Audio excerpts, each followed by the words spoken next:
In this update, Wellington's mayor says questions on who will pay to fix the failed Moa Point wastewater treatment plant can come later.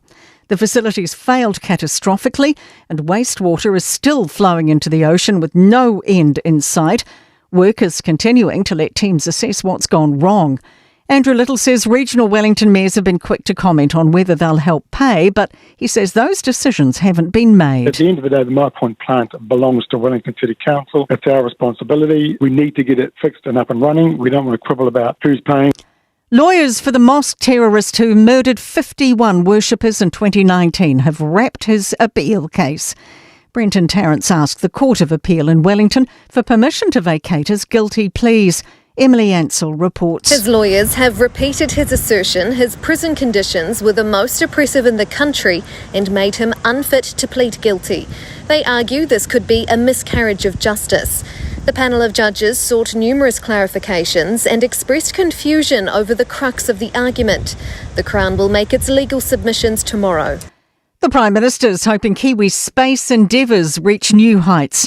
The coalition's allowed the number of space launches from New Zealand can rise from 100 to 1,000. A review found low environmental risk. Chris Luxon says they want the sector to be worth $5 billion by 2030. We are the third biggest launcher of rockets in the world now, overtaking, moving from fourth to third last year. We are really committed as a government to say this is exactly the kind of sector we want to see continue to develop and to grow.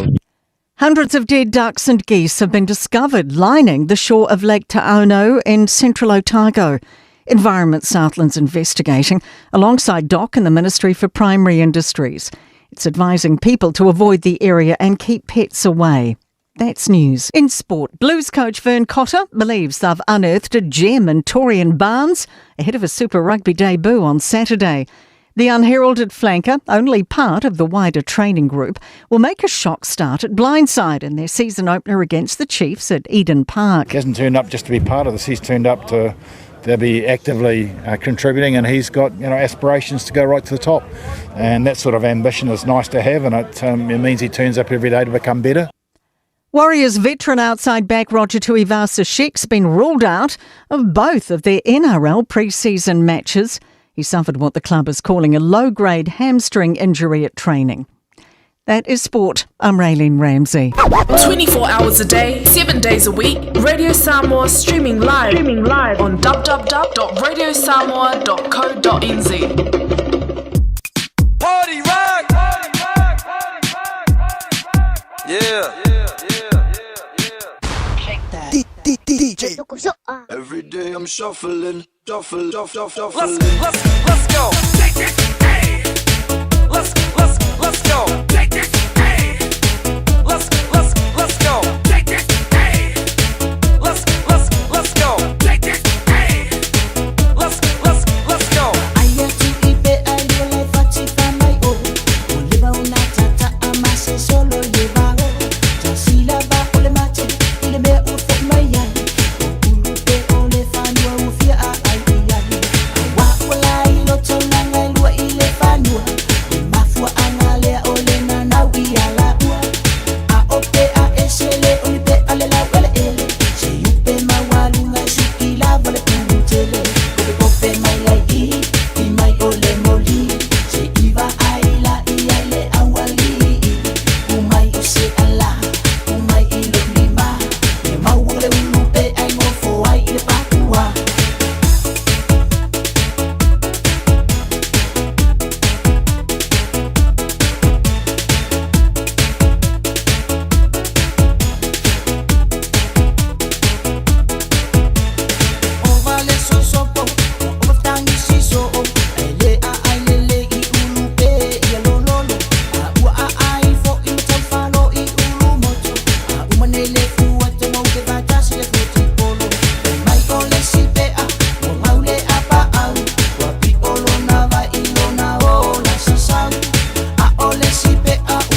DJ. Every day I'm shuffling, shuffling. Attending some things I see, you would define the best say you see now. Woman, you know my money, I need some.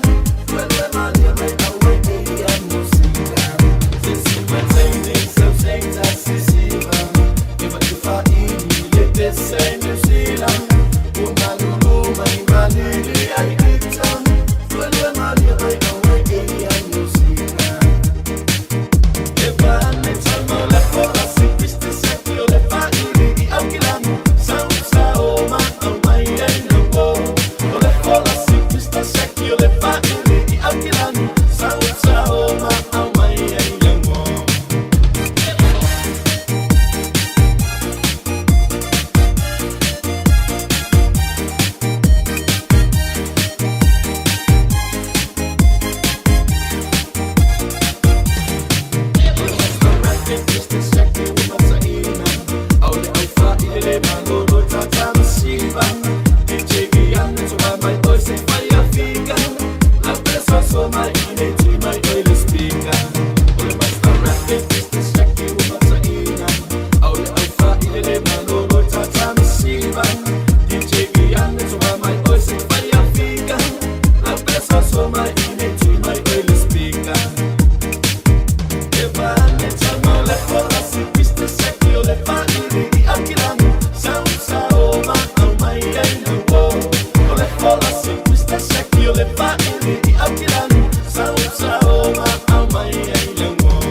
DJ. Every day I'm shuffling, shuffling. Money my love, my language my life.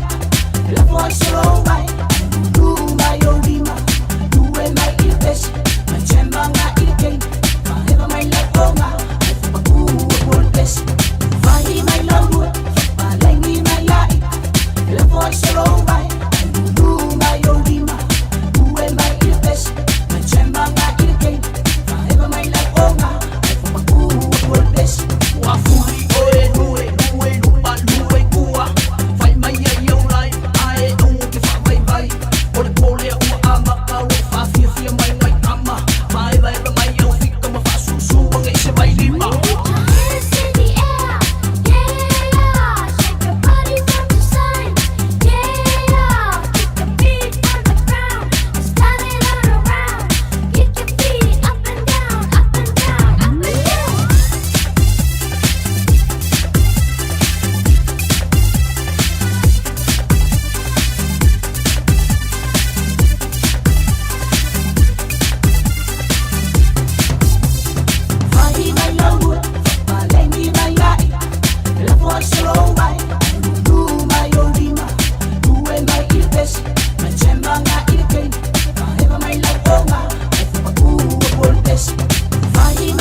DJ.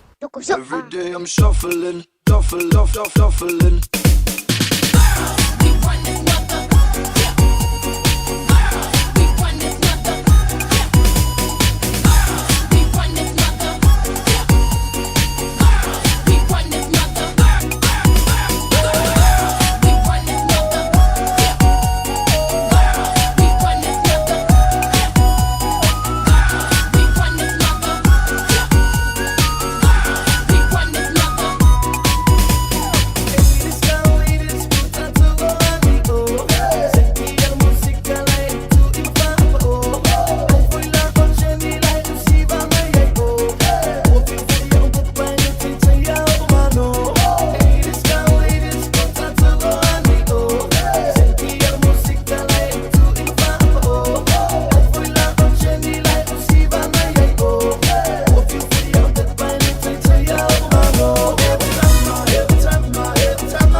piano.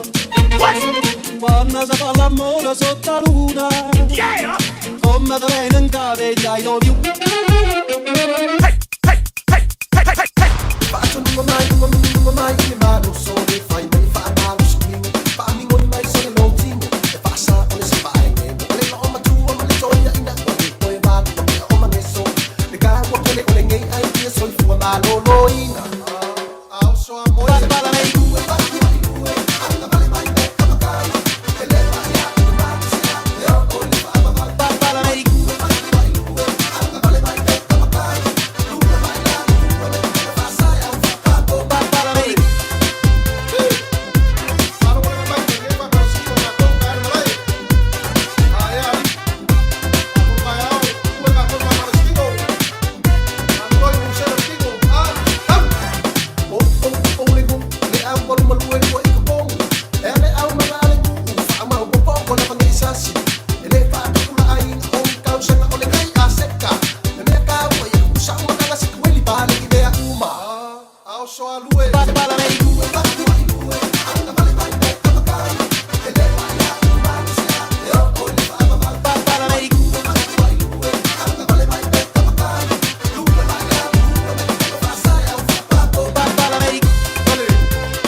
DJ.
shuffling, shuffling, shuffling.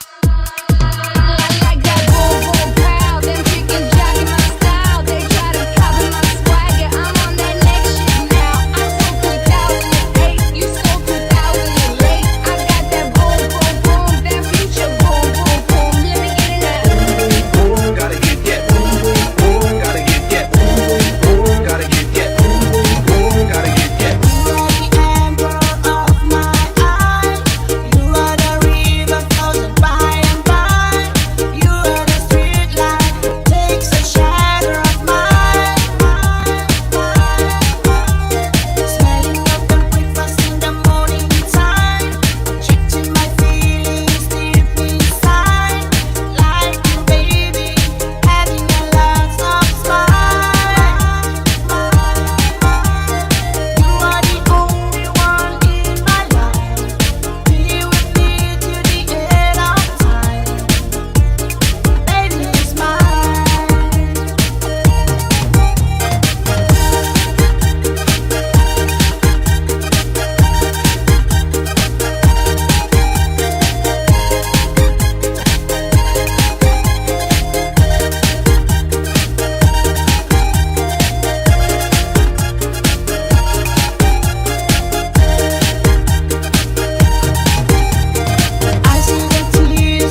shuffling. Talofa Samoa. Waule ne yokas futialu. Awal suya ngila wale kio. Aeva eva mai ina se fudu lima iva kolu. Amo Radio Samoa. Vevela Ua na ole Radio Samoa se furulima iwa toru amo e tautuaina oe i laungangana fitu aso le vai aso.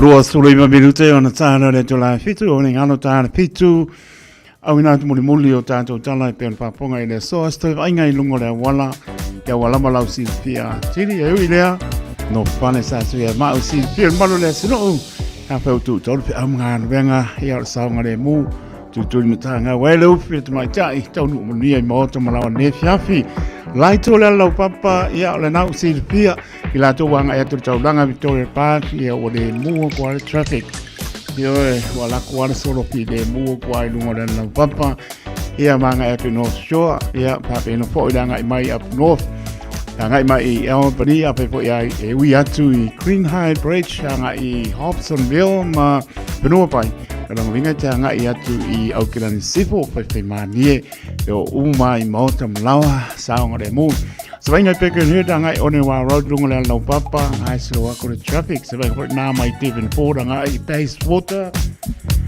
ya umukua pile mu mai lava yo saunga de mu nation ne la pa ko pela wele fiafi ona o mai a foi fe au ngan venga ya manuia dangai ati moto malawa ya sebagai po ya Travers Road dangai Herne Bay Ponsonby Road angai atu i Westmere longi te mo Ponchevalia Waterville straight down there warm quality more the traffic anga yatu New Lynn my Henderson ya mai taile taulanga Simon Street Kai Babas places lower traffic Crafton Bridge anga motanga singasi ya now see feel maro ta to no asinga singasi maro le to no ya maso ni si o opengal venga ni to batai for mai ya sai mani ko opera kai yang sangale mo pela anga atu moto mlawa anga mai kai papas in Newmarket Remote Road apa po tanga tu Millbank St John ke mola Glen Innes longovinga Pilkington Road tanga i Pemua so de o mo kwa slower traffic pe mani saunga le mo me taua Ellerslie Highway Mansfield Highway Sibo Park o mo kwa slower traffic ya pa tanga mai Manuka Road ku dia tu ya Queenstown ya ke mo foi o neanga ya nga tanga e foi de ile wafunga o neanga ya lo ko lo se va la po a ya Mingle Bridge lo ya anga ku le airport ya pa ko paso foi e finga malanga mania finga malanga ko pe lo ya sa no mo to we ya mato ya tarkalo mai pata e pasia le tau tu ale Radio Samoa anga foi Manurewa South Mall mangaya slower ko traffic anga i takanini ya mo fo ileo pa kura puke koi ya manuia ne fiafi ile anga atfo maru le tuno lewo tu tau te am nga nga pa laba ya tanga man lang lungo le wala awal fa nga ina telefoni ele spa tununga ya le tu wala le Radio Samoa sound le mo tato u malama tawole le mo ele pasia mo ni ya ame se po ya fa ilo lungo le wala orm to tanga man malama ya sound le mo wai Lazy lungon tula. Pono luas tulono minute ona tale ore tula. Fitu ai manuia langa tol mano le tuno il po ya piafi ile tautua pa wa de Radio Samoa sulima iva toro mo. Talo falava o aola pimerana mau pelo litio ile Radio Samoa tasilima iva tolu amo.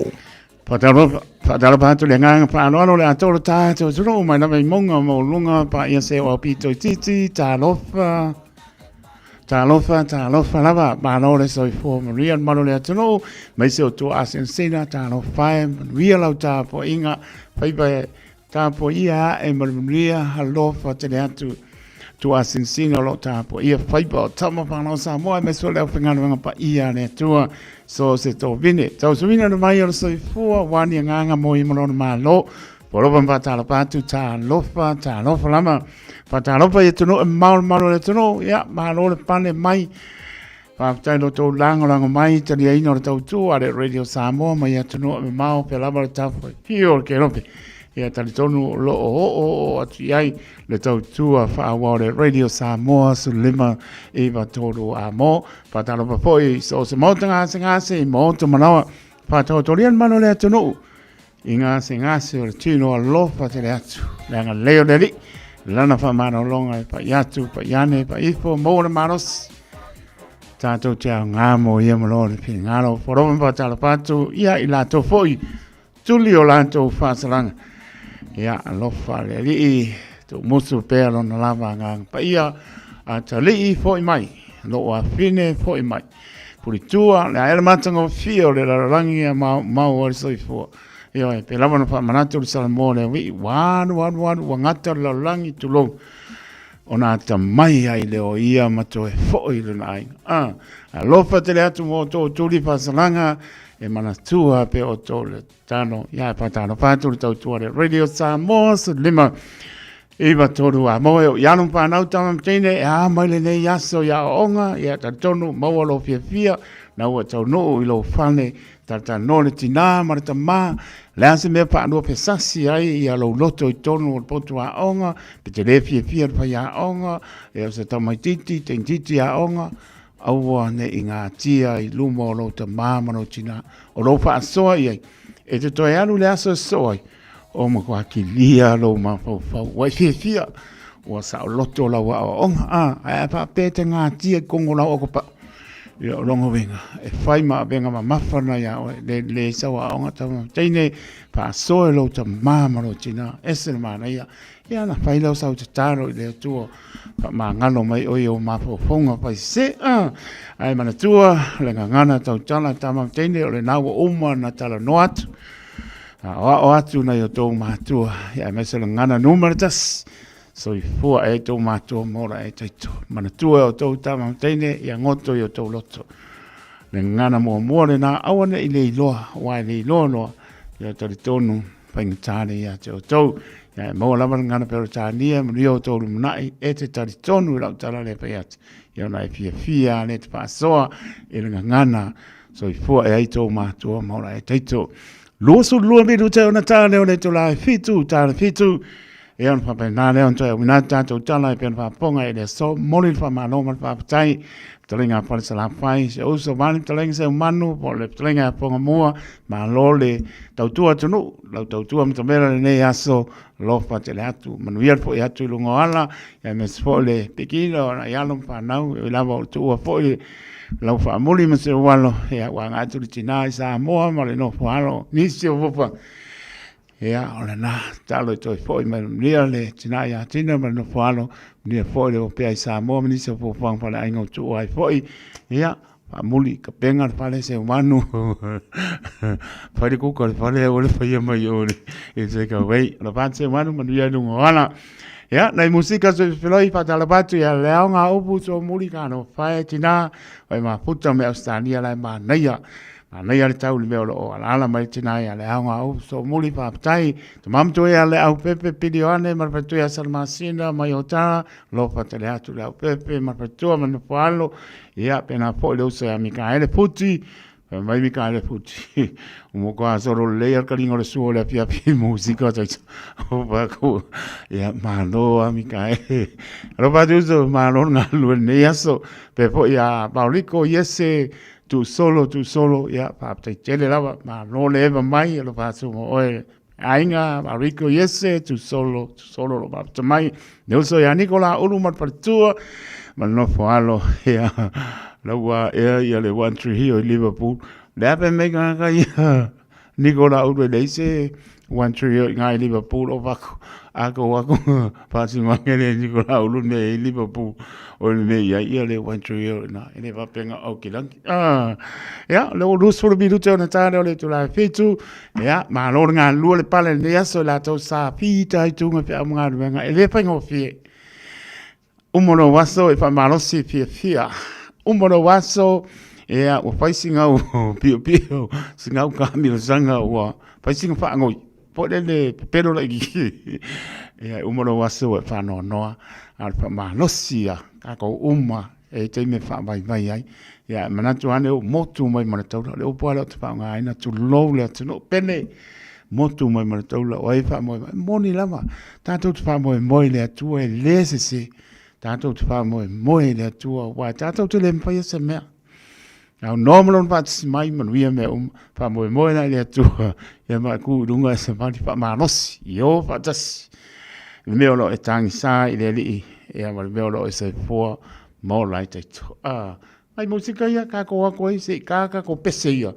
Ia ke ofo po ia le whamari ina mai pese ko ia e ui lea. E se na maa ngai. Musika. So long manguia tan ngā suare. Yep, lo fatu. Mea lo maputo mea manu tātou tuno. Ya, para la lo me mao.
Faya yo fika, they so wita.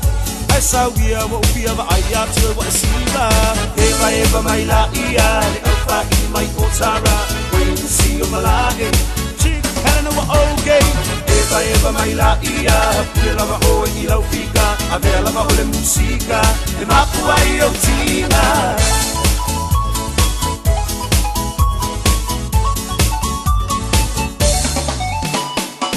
Na ia paanga, ye vai vanga. E mamoli atu le nei pese na ia walo paanga. Le ngata ia te roa, pa pele lau rangi atoa. Mo o ngai fia tau tua mo e Samoa. E ala I le taleni, o le musika. Esa wia sei e pa pia mai a ita. Eva mai la ia, le alfa I mai otara. When you see you malage, chick Helena wa okay. Eva mai la ia, pia lava o I lau fika. Ave lava o le musika, e mapua I o tina.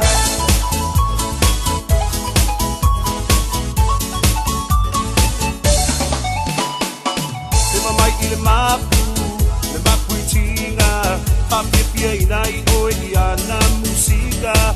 Musika mali e, musika I leva. Pate ai no vai mai au aluenga. Faya yo fika, nei so wita.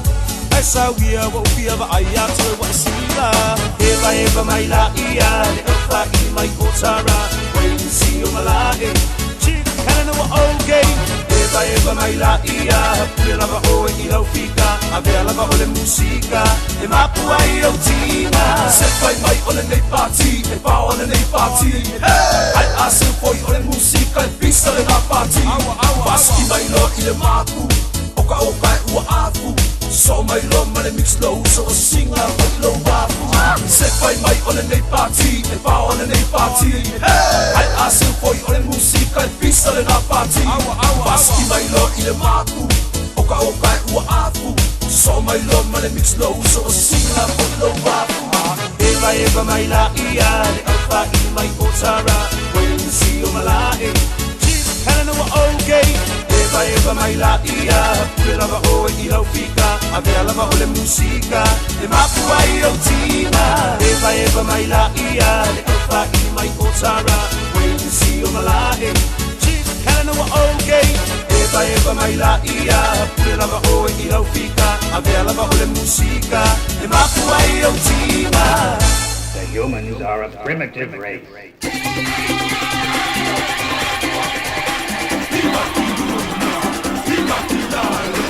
Viva Mali, bate, bate. Viva Kiduna, viva Kidalo. Viva Mali, bate, bate.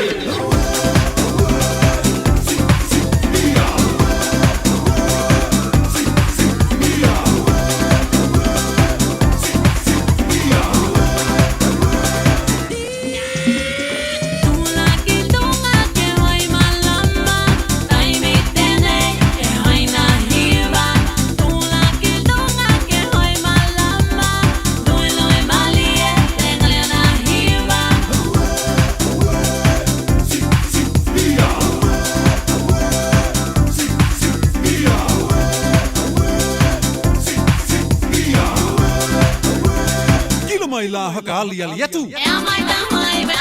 We ke ho wa yo.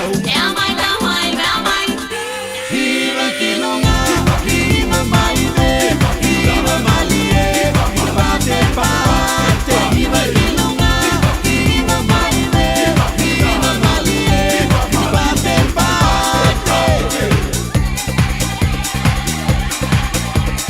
Bate, bate.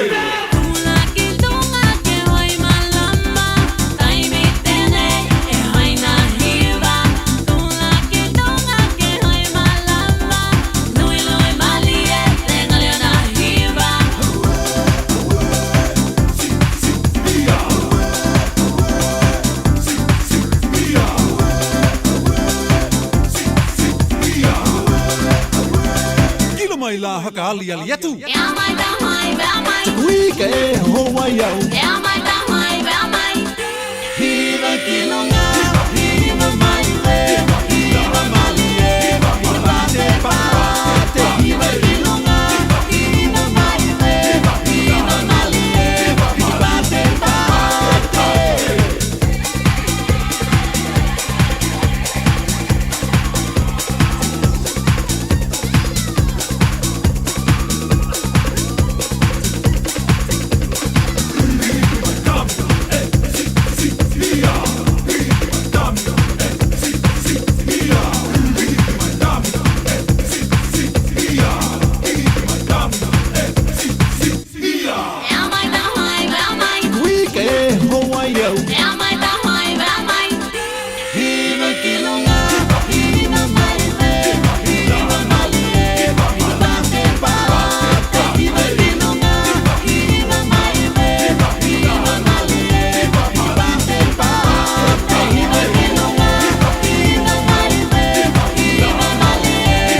fa Samoa.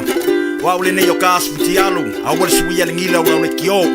A eva mai ina se furu lima iwa kolu. Radio Samoa, Vevela a. Usi mai ala whaafofonga o le whaapoponga fo ele nei o talafau mai Samoa. Awina sa mai mo oe e lau leiti o whalongolongo le Radio Samoa. Tasilima iwa tolu a mo. Fia fo e toi whātalofo i si o tātu utinu o nei o sofou. Tala taulongolongo mai Samoa. Usi mai ala whaafonga. O fono whaawai umai tu malo palo tali atunu o ele langolongo ina. Malato le talia suinga fou o pasia le malo. O le alu loa ai le poloketi. O lona winga, e le to e la vea i le whaasolonga o tufutufanga o tupe o le atinae. Ai o le ana o fono whaavai ai tu malo. O lo langolongo ina le poloketi e masaa i ai tupe. Mo le whaatino ina o atinae mo le manui o tangato i tu malo. O lea whaai unga le kapeneta ua mua whaia i le tu malo whaasari le angarua. E mafua i le tu maupeo na te ena o le whiriwhiringa o le te fono. O le komiti o le fono whaavai. Lea ua toe se e iai le sa avea mawhaipule o whaasari le angarua. I le paya inga taluai a le pālemene. Le fio ngā mangele se kati fia ui. O le whaiunga la lewa iai le so, wa tau fia nei. E le to iai se whamanuianga, moli tu malo. O whaasari le anga nu me la lua. O na watangia. O lato le savalia le tutuunga na whai e fo i mai e whai le tala. Ia matausi me uma mo le whaafile e muina le mataupu. Ia ua ngai loa ma whai upu ma mea e le tutusa. Ma le wha moe moe o le tatou malo. E ala ia la fua ma mea uma wa uma na whaatati atu. Ma o le nei whai unga na wha mawina i le so. Ona o le talitonu, o le pui puinga, o le tamali anga, ma le tau aloa, o whai unga whai a le tatou malo. Pe lava na whai atu sa mo le te musola. E tumu le ava ma le wha lolo. Pe tai, ava ai atu loa e le ta la whea ngai ma ua liari mai whainga nei e fo ua le malo i ana whainga vavae. E leila se si me to e alo i le malo al wha tino lora na whai unga. Ona rua ua o upu wha pea e wha matau a iei se me lo loto. O atu plei savai. O upu nei ua la lafo e fōlinga mai ua lato tau wha matau au nei o le taitai o le malo. Ma ua lafo upu wha pea ua whatu saina o ele o au se salafai. O le tapua i o wainga, tapua i o whasinomanga, tapua i fōilo utu malo i le mtau puli nei. Ma le wha upunga, a iei so loto, uno ua atu plei savai. O umana ua veina le mtau pui limo leo leo, whatino ai i ala o tu lafono. Whai uma mea uma nei, ina ia tau fia ai i tu a inga winga le mawhau whau nei. Wa mata na latu so sofa mai tau lumango whainga whawai, ma mea tau tino mo le tatou malo. Ma le tai ala stonai, o te alu i savai. O te alu i savai e whatino mea lo ua inga. Ia ma whatau nua i le upu lea. Ina nei me ane ua wha matau au. Matau tau mi ai lo ua ia te tau wha tangata anu umar tangata o lele ele o salafai. Ia se ia luifo lapo o il tangata ia luifo whatino le mea le ua o iai upu. Male lato upu ma le tala whai se mea vave. O lale mea vave le tau pule whapea. Sa moa malau whafonga mai, si sile mai e le tunu. O le lava ua tato ua ngai ua sopo le tai lele. Na sopo le pule au le pule po. Le fionga i le pālemia sunga la uri le mari atoa le ua tea polata e wafosi. I le whaailoaina i le vasenga o tu sitala le whaai unga le kāpeneta na taunu iai. I lana whono tanga i le solulu o le nei vai aso. O le tuina atu le fso soani wha le tausanga le malo. Moa o ngā umai le atunu umo le nei tausanga le aiai se swinga. O komiti o whono wha vai ai tu malo le a ngāru lue whatasi. Ma komiti a onga i le whaasoaina o se leni o le fso soani. O se whainga o whailoa le pālemia o le atu maua i pea. Ona whaafoe mai le fso soani le nei. Ele mtanga luenga o a onga maanga nuu. O le fso soani le nei ele malo e fua ai tupe. E maua ia onga i le au whainga o whanau e a o awinai. Mai lava ia onga a mata o a onga tūlanga lua. O a onga maurulunga makolisiere ngā tele malo. Ai whapei e kālesia ma onga tū maoti. Ai mai se a onga wha matata ese. O lo wha ngai o ia nisio e kālesia i rutatu tano. O tufanga o se leni o so swani, inisi o tausanga utuanai, e pito mau o lunga i tupe maua e a onga le kale sia katoliko, o ona o le to'atele o whanau o lo a o ngai. O le so swani lea le malo na suia lo na ingoa, i le One Government Grant po le OGG, i le tausanga i luafe sfulu ma le iwa. Ai o se porkalame so swani na whaavaina, e le vaenga wha upufai e pui pui a ia te tau o tangata, a o tū malo mai le tausanga e awhi i visalau walu wha, le ana a mata i le 5 sfulu afe le tausanga. Wa wha awa wina pea isi whai ngā malo, ma si itia tupe ua whaatino ai.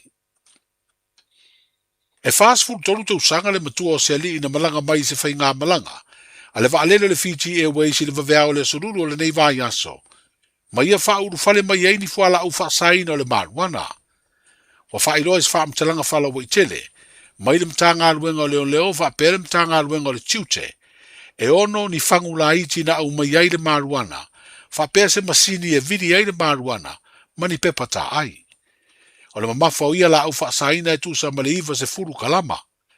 O ngā luenga ofisio le tiute sa ngā lulua le malai alele, ina ua tau nuu le pase se le alele fiti, na malanga mai ei lea tau le lea, na mawai mafuala au wha saina.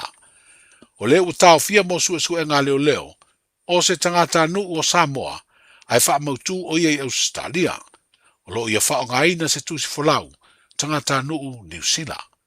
O avel whaftai le ofisa siri o le pulenga o ni tanga luenga o le tiute, i le mata alia o le ufai ngā luenga sa tiute le malai alele, o mawhai o na tau fia i le sau atu i whafo ia la au whasaina i lo tātu tino. O tā penanga le soa komiti mo le porokalame le sisi ngā fua, i le whamna tuino le tūto tasi o Samoa i le masino Iuni. O le mae au le urua i whiroa i ngā soa komiti, o lo vaia tu ngā fautasi mai si foi tu ngā vaai le amatanga o le vai aso. O whairoa i le teitai o le malo o le fionga le pālemia, ua fitu i le valu fautasi ua whaamautu atu, i le soa komiti o lo teitai whonoai, le sui komisina o le mtanga luenga o leo leo, whare pui pui ma le toi fuata ina. Ai mo isi tā penanga le lava soa komiti, o le asfaraida le vai aso nei u wha moe moe, e whonoai fo i masui o awhio anga o kalapu mani wha la putonga, mo le wha mao popoina o tu ngā wa atulula ma pao pao. O le ato e whonoai fo i masui o nuu, kalapu mwha la putonga ua wha ilo atu le fia a wai i tu ngā fautasi, ia ato ai manisi fautasi o le a fia a wai. O le ofisa au tua leo leo ia pia, wha moe moe whaia ia whono tanga, ma wheloa inga i le wha i unga o le nei vai aso. Wheloa ia tai au mo le taurunga o le ngā luenga, soifua.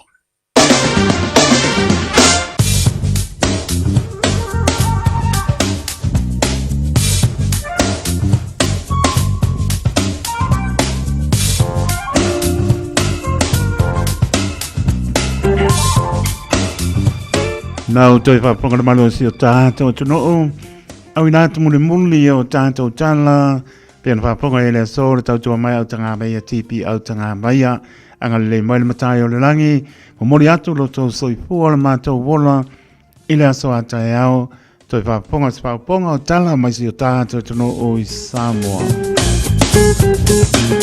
So venga le tala tau i awalawa o porkalame panga solo anga tupu tātou le weekend.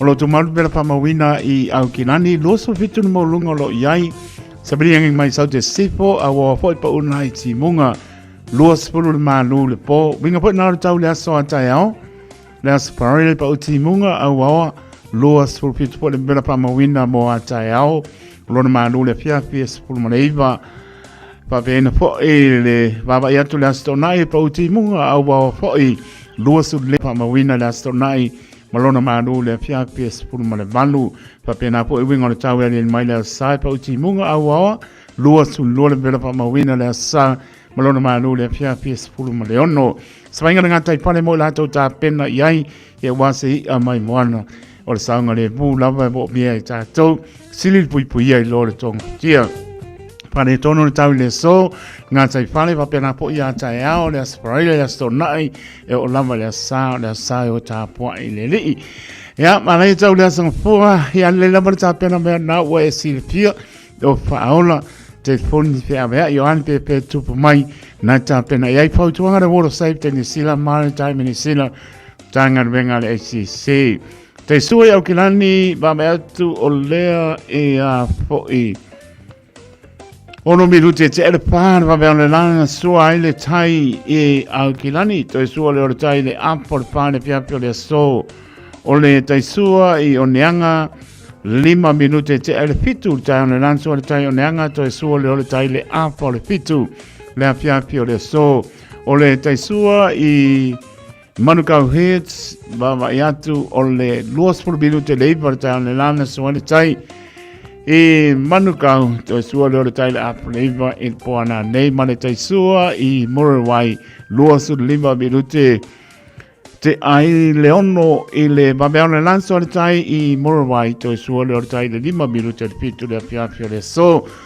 opo patalovati tato no isa mo ya ma lor folau i ele li e ba lama ya mana tua pe o to su lama le pa lama le Israel baba yat ya tal tono lang sia pe ta to alama me to mari so fomre ola ele leia le ia soma o soma ele leia le ni roba penana pa ti munga wa si ta to no le bela pa mo mai sa mo do so le mo lunga lo yai ya ai mas lon ma lu le fia pi lua so man lema o lo ma pa ti munga ya no pa to o ma si vodel o bari ya e o mai lunga le wala papa e o fai si ma tu mai o mai ertimu a lo pa malu mai se venga por na wai canto rotorua taupo tanaki manotu ya lo pa pena pon pa uti munga lo a o pa sona to o se venga por na pe plenty king country kisport max pe la mo wellington ya lo pa pena pon sulu la malu le piafi so venga por na wa rubber palms to the north navy amazing to ranga manisi vai on to tra oi ya mas foi class tete mona no to se pa ia lava le pito ilalo i south ane mana yel malu lo fa manu mai ia pe ala ngalu pa pua le pa te lo pa o se temu alo awa so venga na tala tau tala tai venga se tanto no i Samoa ia mana tua pe la talo so tanto no e pele o to ngano ya me so nisi vai ngono tu oi ya wala mata to por clame fa solo ele ne po ia fiafi sulu mra minuto o te ele to la fitu smela fa pensa amor por clame tanto walanga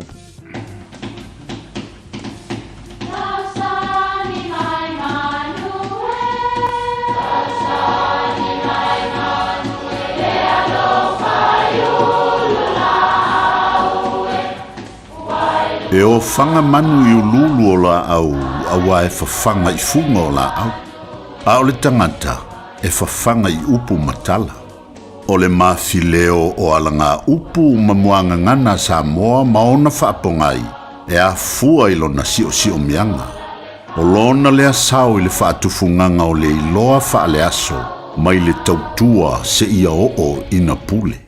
O alanga upu mamuanga ngana, ua lanto mamanuina le tō whamanino a Samoa, mana tua foi, e tāo fitau muli le atunu. O ainga Samoa na mua, e whapele mau o se ainga Samoa, e au fiai i lanto nei, o le matai malona whaletua ma le la whanau, e au fiai foi ma le au ainga. O le au ainga la, o le matai, e au fiai tu ainga tangata nei, mua, suli tupolata. O suli tupolata o ilantou nei o tangata moni o le ainga. E tā ua foi o suli tautoto po o tama o le ele. Lua, e iai tangata e tā ua o suli saotā. O ilantou nei e tā ua o tama fai. O tangata foi ia na vai tama iai e mātua po o matai o le ainga. O lono winga o ni tangata ese ae na vai tama iai tangata moni o le ainga e fai mālantou whanau. O lona tolu o suli tupolo. O tangata nei na ala o nao o antu i le ainga o na o le fai ngā vā po o nofo ngā tane. E tā ua lantou nei o mau paolo o le ainga. Ma le lona whā o suli tupea. O tangata la nei o lo ono nofo i le ainga o na nanga le lei iai le matai po o mātua moni o le ainga. Ai leo ni tangata moni o se ainga. E au fia i tangata nei le isi la fonga o suli whaawo. E masani i aso na mua, sa au sange nisi o aina. O na avatu ai lea o tangata ia, e wha aina ai le ainga. Ia, pe ona ua tangi atu fo'i le fia maua o se fasi fanua po se ele. E no nofo ai ona ua le toi fia o i o lantou ainga moni o nei mamau i tua. Manatua, o tangata uma nei e la vevea uma i le au ainga o le matai, matautua ai. Paulona, o nisi o suli tupea, waola e whanau ma ua lantou le loa le vā ma suli tupolata. Ma fia whaoa i loa mea toa tino le ainga o loo nofo ai. Ia, ele lei fo'i pea e mantala i le nai tu ina ne i malama ane le tae ao, ua moe le kamela i tutonu o le fale ie, a e moe o e ana le fale ie i fafo i le malulu, o a inga Samoa mai ana mua. Manuia lau whasonga le nei asu.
Se whakamania Kalesia e Bangalia Wesleyana me tisi mai o tahu tātou oli ia i leli. Tātou sanga bi ai pēm whamanu i lona alofa ma lona ngalelei. Ngai pole lao lelei aso I lona māta ngō fie, tau si mai le malo le tātou tunu, pe lava sa tālo loa i ai, le tu, ma le tu, i me se fōle tā po inga le ato le tunu, i tu asin sina le whangarongo pa ia le tō le neias, o lava na i along whanau, tai tōnu, manuia mea oma i le patasi mai o lo tātou atua, i a maulunga pēr lona vi inga e po i atu, ma tu mau atu e pa mau. Luas pun marap minute ua te aile tu lai fitu. Au ni ngana nai minute tala tātou leino aso i fōr mano tātou tunu utolu fitu tasi lima i matolo no mera. Tātou emaili on the air at radiosamoa.co.nz, Facebook page marunga le YouTube channel. Whamanoa, pai mani e mailo sa pēr para fitu. Ea, au ni ngalo, ea, tali tu lai. E wanua ngā tupoi leo tātou porklamsi i pā i po staimi o le poi fiafi ia o musika sui whiroi lava ia walama la whaasonga maro le tātou tōru whanofi mari ai po nea fiafi lau tā po inga ia maise sauni atu i po i mano longa o le pong sa i le lofa maranga lei o lo tātou atua.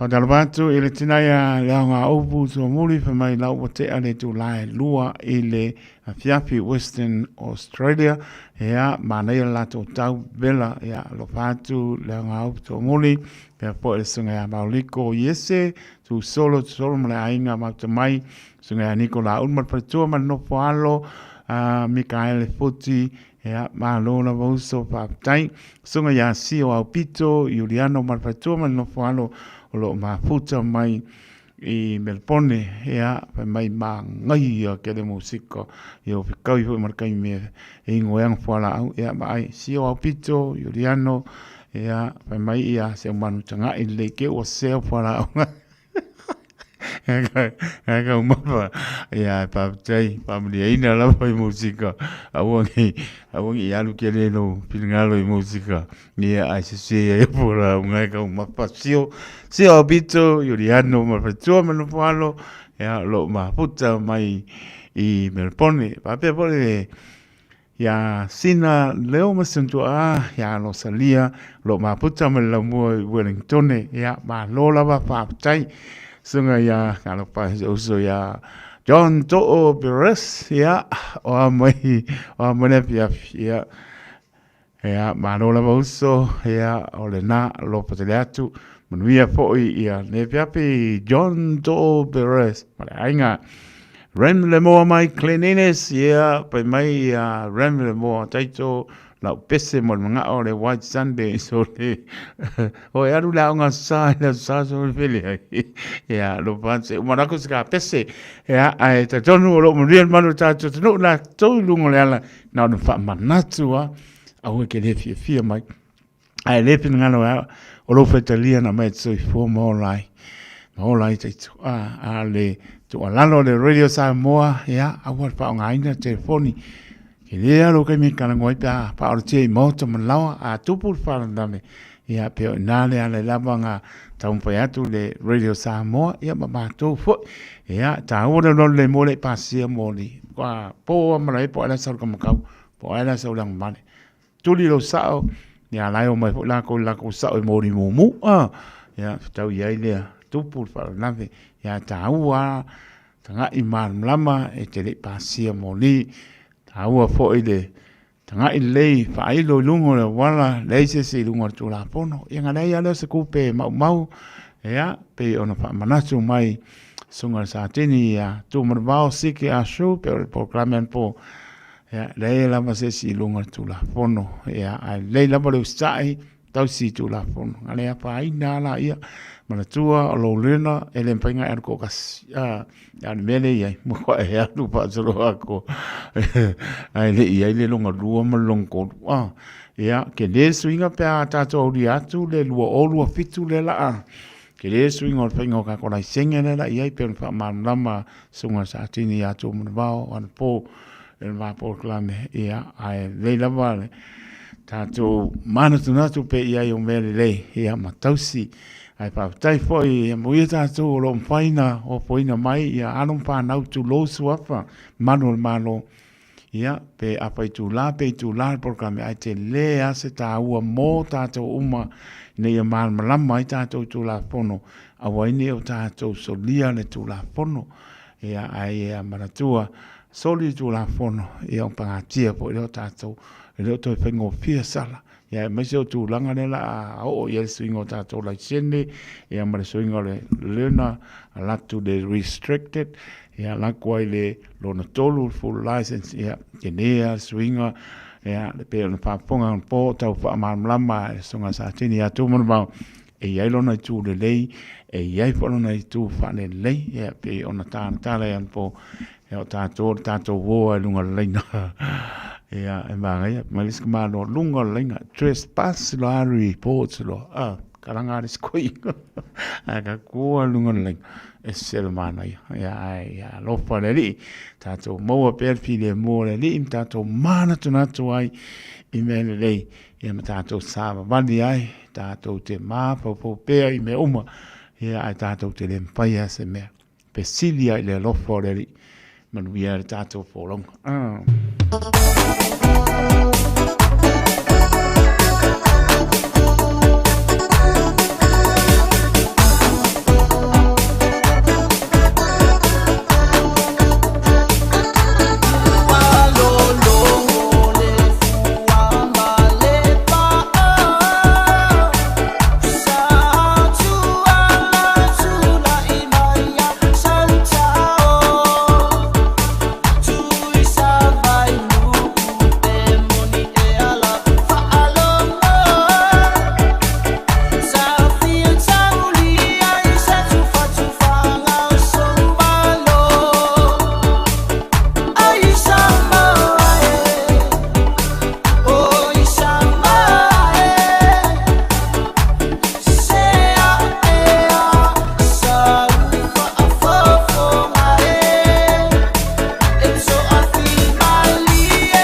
No mtara tato laina sa more tonu pele tolu pitu tasi lima I tolu no mero asa por mano tato tonu o ningalo tato email no ngala pia polinga YouTube channel ya mole mnoa ya kule mai pa tantelatu la to ona ya mai po lea ya ta pena por program stato pese malanga pa lo smelenga o na mai I remle mo ya le watch Sunday family ya soifo Remember more my cleanliness.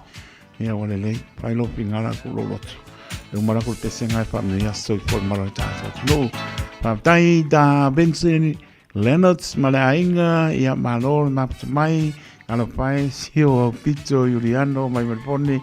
Yeah, so Yaro come up gang on a fiafi. Yeah, what a late. I'm not that so late.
No dato laina mo fa su seconde se joe ba ai saki pa stato I meli apia polinga ya ma lungo le YouTube channel ale ai lo dato pesero Let's celebrate. Celebrate good times, come on. Let's celebrate. Celebrate good times, come on. Let's celebrate.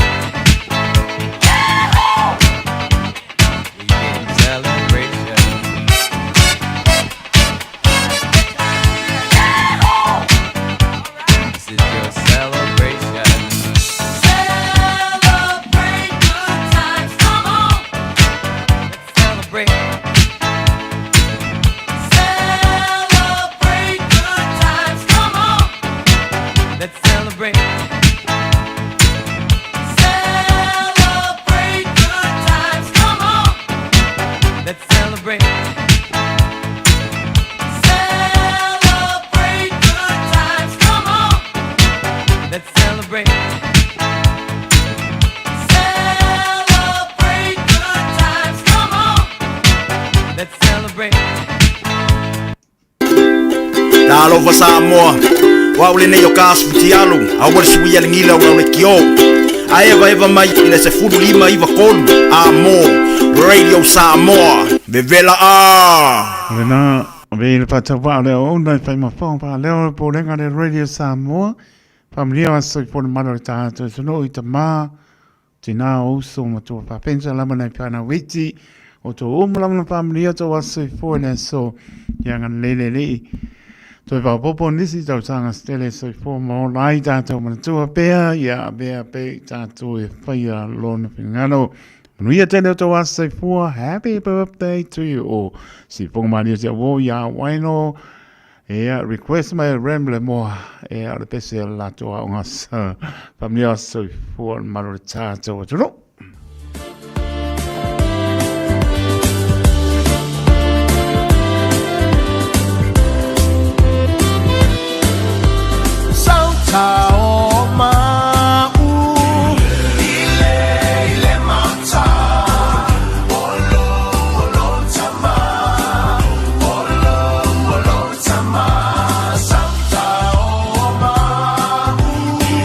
Ile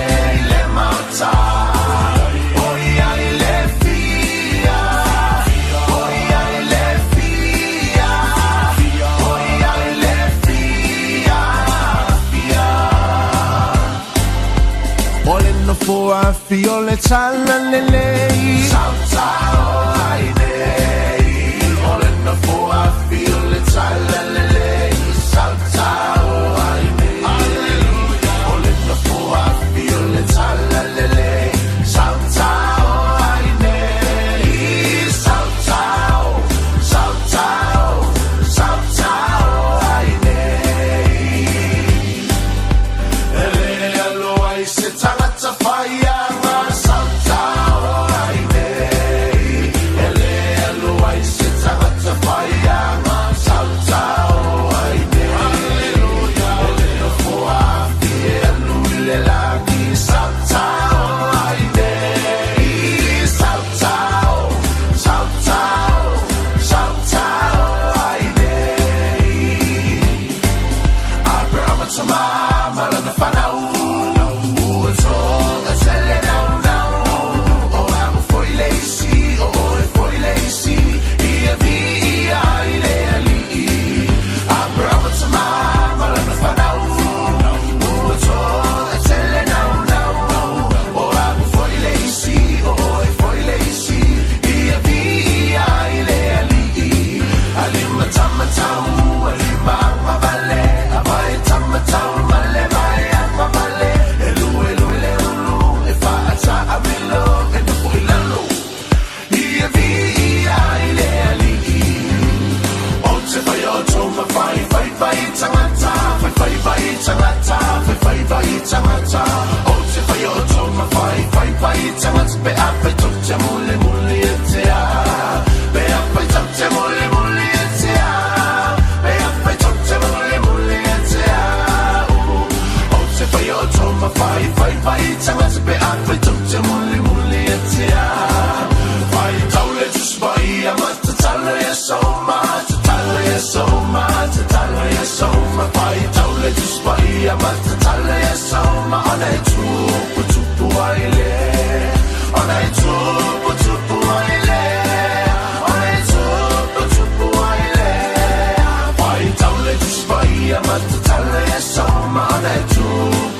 Samoa tasilima ivatolu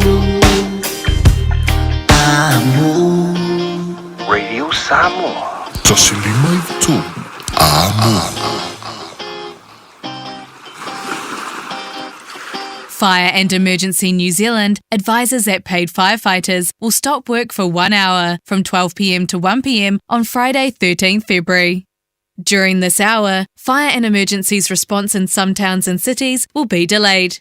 Please be careful doing anything that could start a fire. Do not leave cooking unattended. Remember, if there is a fire, get out, stay out and call 111. For more information, visit fireandemergency.nz.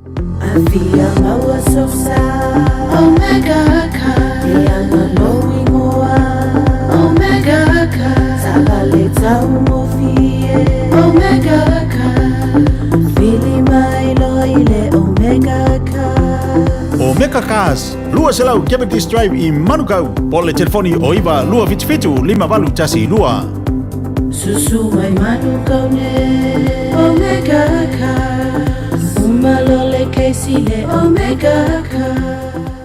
O le Casa Beds and Appliances, o le tali o manaonga, i o loa e whaatotonga ailo mauta, ini tau le lei, toe anangata, e mawai moenga ngao si tutono New Zealand, whaapea se tino fōa o le potumalo lo, lau ai manafoa, TV, la au pese, usa aisa, masini tā lava, telefoni fe aveai, maisi. A whiu ane loa i le whawhituwha Great North Road o tau, po le tolo fituiva Great North Road i Henderson, le Casa Beds and Appliances, telefoni o valu selau, lua 5 o valu selau lua 5.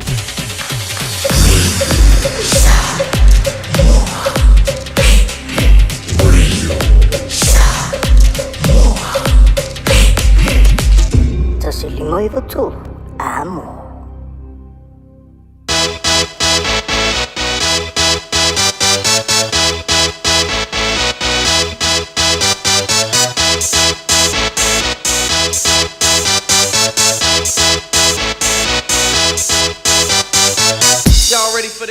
Vai video le mai tolu minutu e ona tā leo le tu nai manu.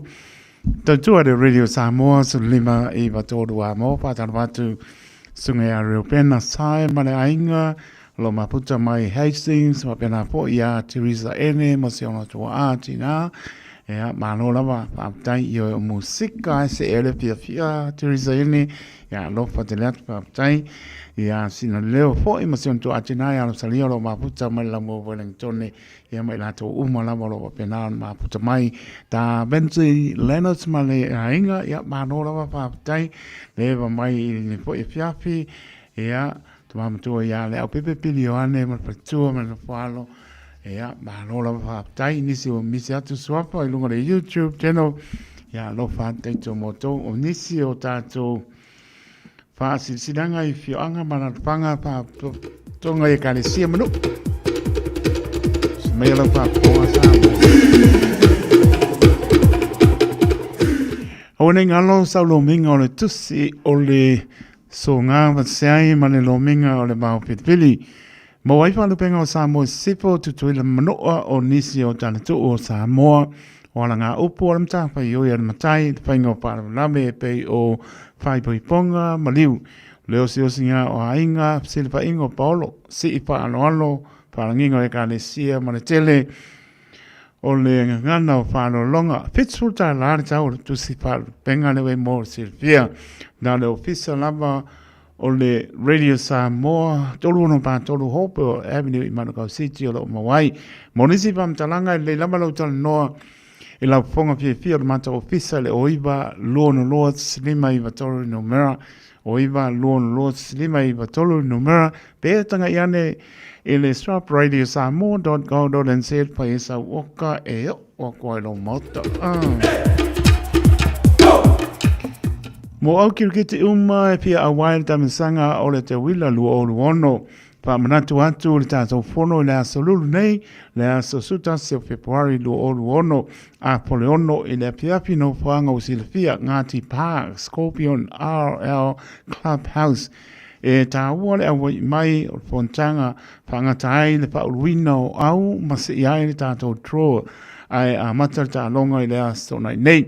So pā Februari lo o ono mana toa mai le ulu masani mo au ori i e lima se lau tā la e am tamai tai pā se lau tā la mo nisi pam talanga lelo tal no ya Nancy le orua tasi o lua tolu iwa tasi papa iwa orua tasi o lua tolu iwa tasi papa iwa po le sunga ya petelo le orua fitu tolu walu tolu ono wha lua orua fitu tolu walu tolu ono wha lua wha tai o tai tai fono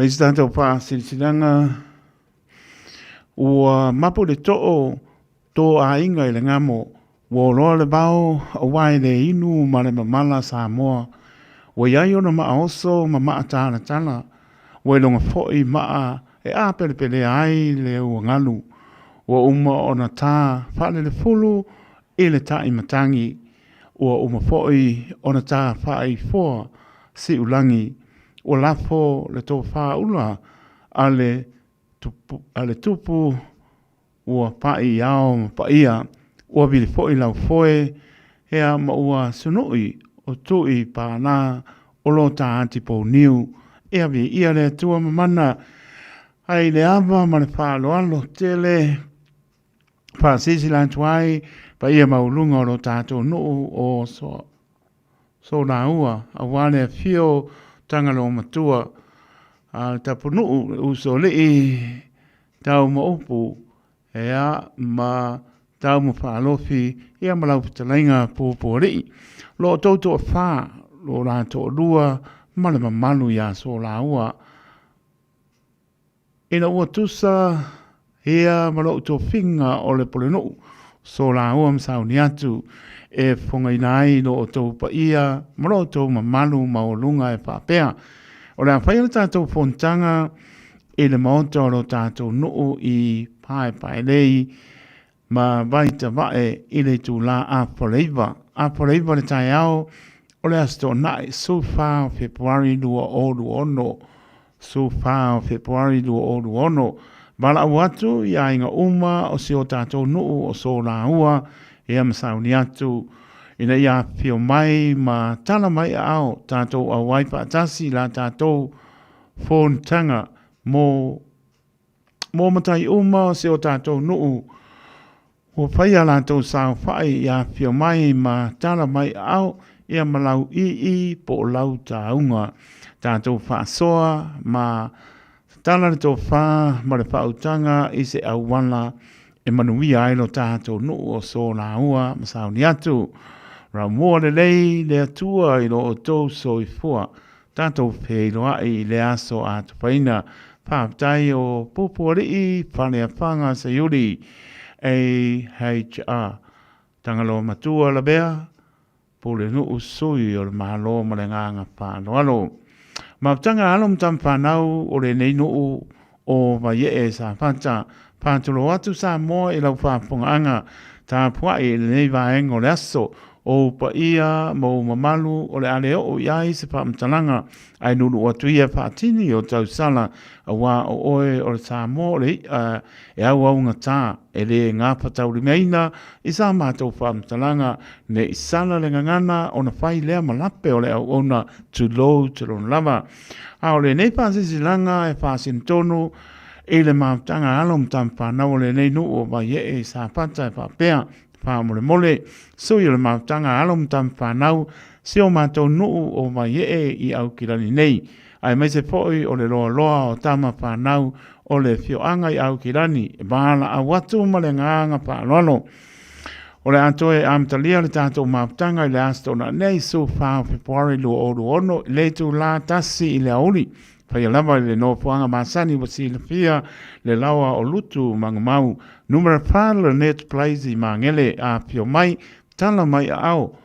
Tātou whē loa e ma puta whatasi le amtanga o le foi tau sanga fau.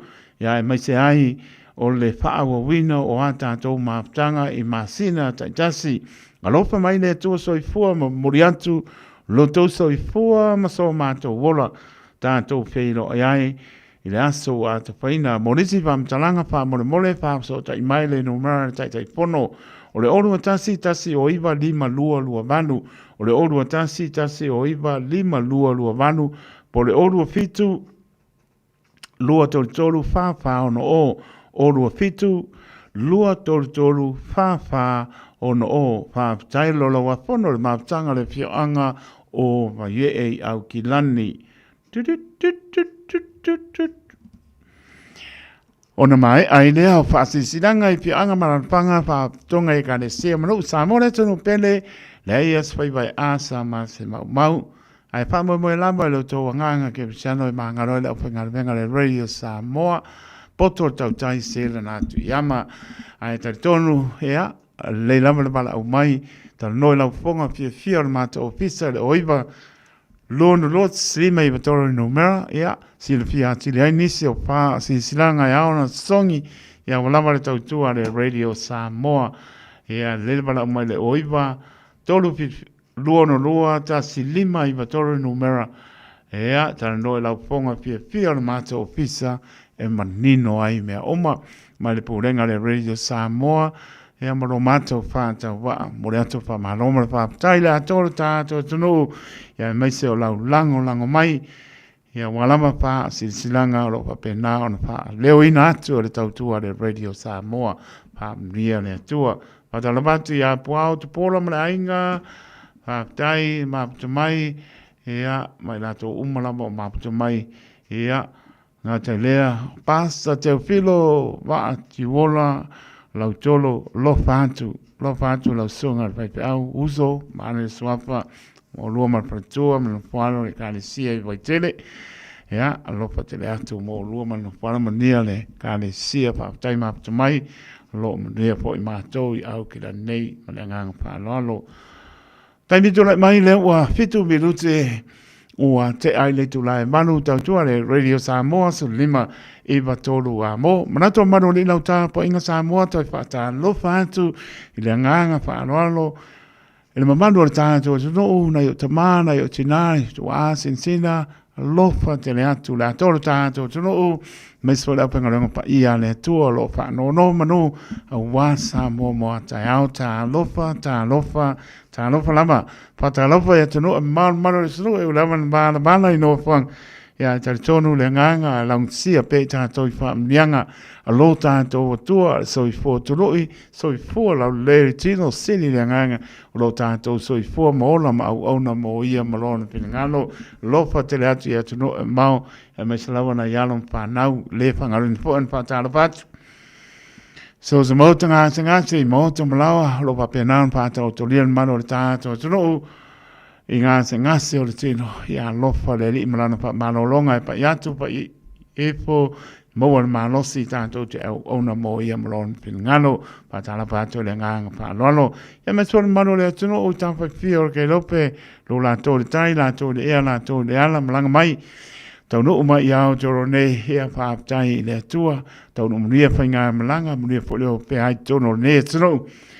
He rai fwoi ma ainga woma e masani, ai mas fwoi e au tau ainga lopa pe na fwoi sa bala, ia nau whei loa I le lofa ma le mātang o whio le li, a tai me toi taliu whainga malanga, ia iai pea le anga le leo lo tātou atua.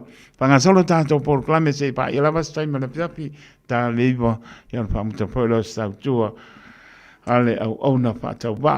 Whātala wātu whoi, le whionga te akono I amaro te kai. Ea, lueiva, ea, alofa neri.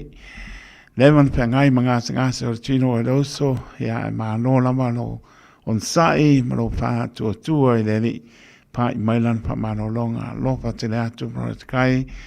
Lueiva, pa tu e me leali mano whalo, ea, lo tele le se me whaingtai leri, ia mana tua fori tina matua ia la uto e mau tanga o tanga to matua ia lo mana tua foi la ka ne sia e pa ka sai worry talo mo oe ia me foi na yo tato matua pa ne nganga he ngai mano longa ia tunu e mau ia lo mana tua atu pe foi ia la pine ia to e tu ia lo pa te le atu ia la pine fa mano longa le li pa tu Ia popoa ia mano whalo les me pangta le li ia le pamano longa le la pine ia mesio tato e kanesia ta pale ia pionga ia kono patua ia lamana yalum pa nausunga ia am patua ia tuor tato ngā wenga ia tali tonu e tuor ia tamana ngā wenga pa mo lamba to pa ia mo to malu e manuia ai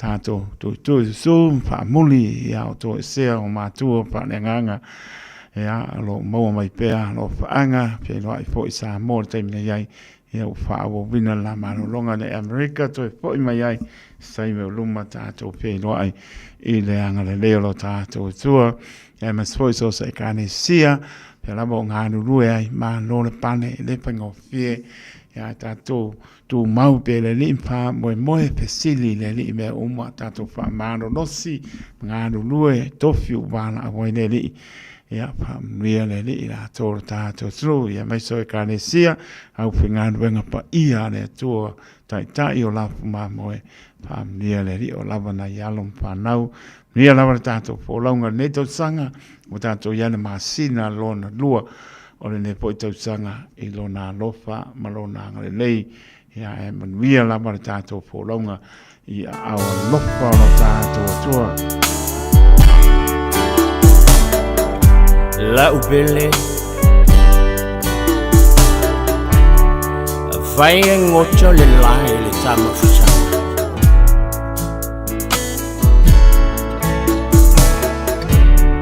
o chichocho se lili sama yo batafa fai lea mabainga o lea lofa a fai ai mucho o ene o lana ya ei loa o lo banganga uma o na fai wacha Chala Oche Chota Selili Sama Samayo Tafa La Faila Foyele Chaya I Ave Olela Nama Chala Lona Funga Ua Ulena Singa mau eia te aia so una te foi ma leo ma a utofa la faila foi ele taia I ave olela nama chala lona funga ulena singa mau eia te aia so una te foi ma leo ma a utofa vai lema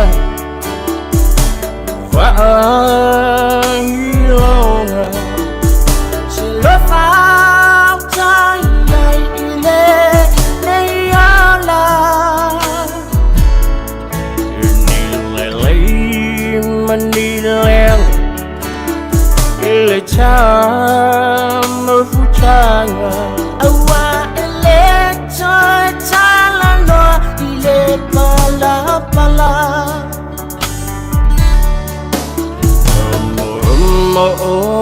ngana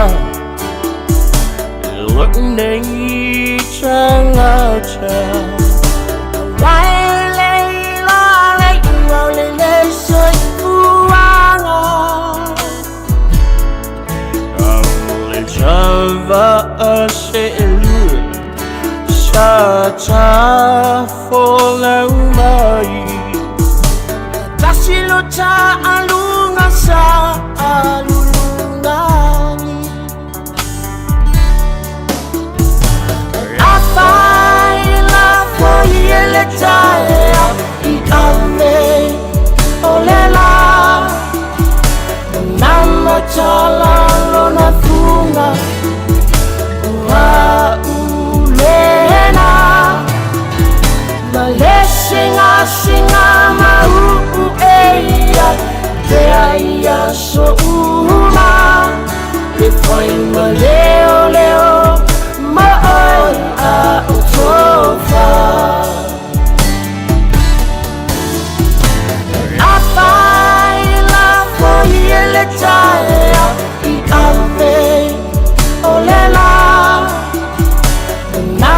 tala lona funga Ua ulena Malesinga singa mau eia Te aia so uma Te koi ma leo leo Ma oi a otofa La upele Vai ngocho le lai tamusa Oji jojo Selili sama-sama yo batafa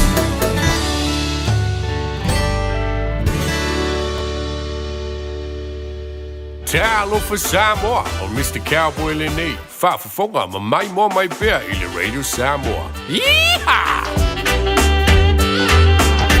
O le tina mea uli, malana tama pae o Elisabeta. O le soifuanga wha le tina wafa.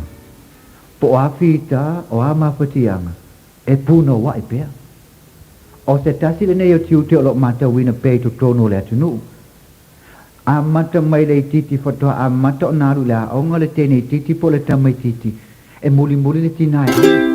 Ta alofa Samoa. Wa ule nei o kasu ti alu, a wale sui ale ngila ura ule kio. A eva mai ina se fudu lima iwa kolu. A mo, Radio Samoa, vevela a. O le tala le nei i se ulungali i male la whanau teine e toa lua. E matua le teine o Tiresa, ai o le wii a Naomi. A o maitanga le whawhine i a Naomi. E whaalongo pēa lawa pēa le ulungali i le teine o Tiresa o whaapea na upu.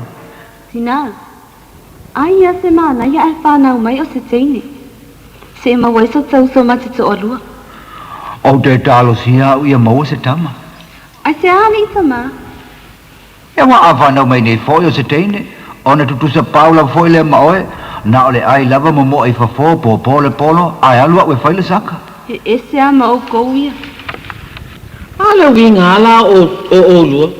Ia le mea le au lua vevesi ai foi se au ta. O le tasi a fiafi. Ma ai o le aso lea o le afoa ina mai ai le tua le pepe fau i le ainga. Ma ua iai nei le whawhine le whale mai. O le te au le tu la e tolu i le wawe au. Na o lai le tina. Ma o le teine lana tama. Pe ai ona o le maa losi le o le tino o le tina le teime na o lai. Na whatua a wane i lava lana pepe i a teia. I le tai au. Tina, ala mai e lunga i whaasusu si au tama ufia ai. Na lo longa uma tina whaai lele whaapea li ima tamai tai fo mai le teime o le tai au. Ila ua nofo ane i lunga le whawhine mai lona moenga. Ma te pane i lana pepe. E whaai o le mea uli, ai to e tupu le patu i lona isu. Hei! Hei mai tai fo mai, sau! Sau, o le tama ai lea wai au mai ai atea. Whapea ai au te valea. Sau ave e satu nei an pepe lea, ele olo pepe lea. Avatu pepe. Tama e tai. Awai te ino le mea alo whale atua ufo ina mai a te oe. O lau lava pepe moni lan whanau mai loma nava. Oia ue. Ua sili ai pe ana awane i whanau mai le neita mai titi lo manava. Ta lela va a musia i tai tangata le nei pepe. Patua i mea uli te le neita mai titi.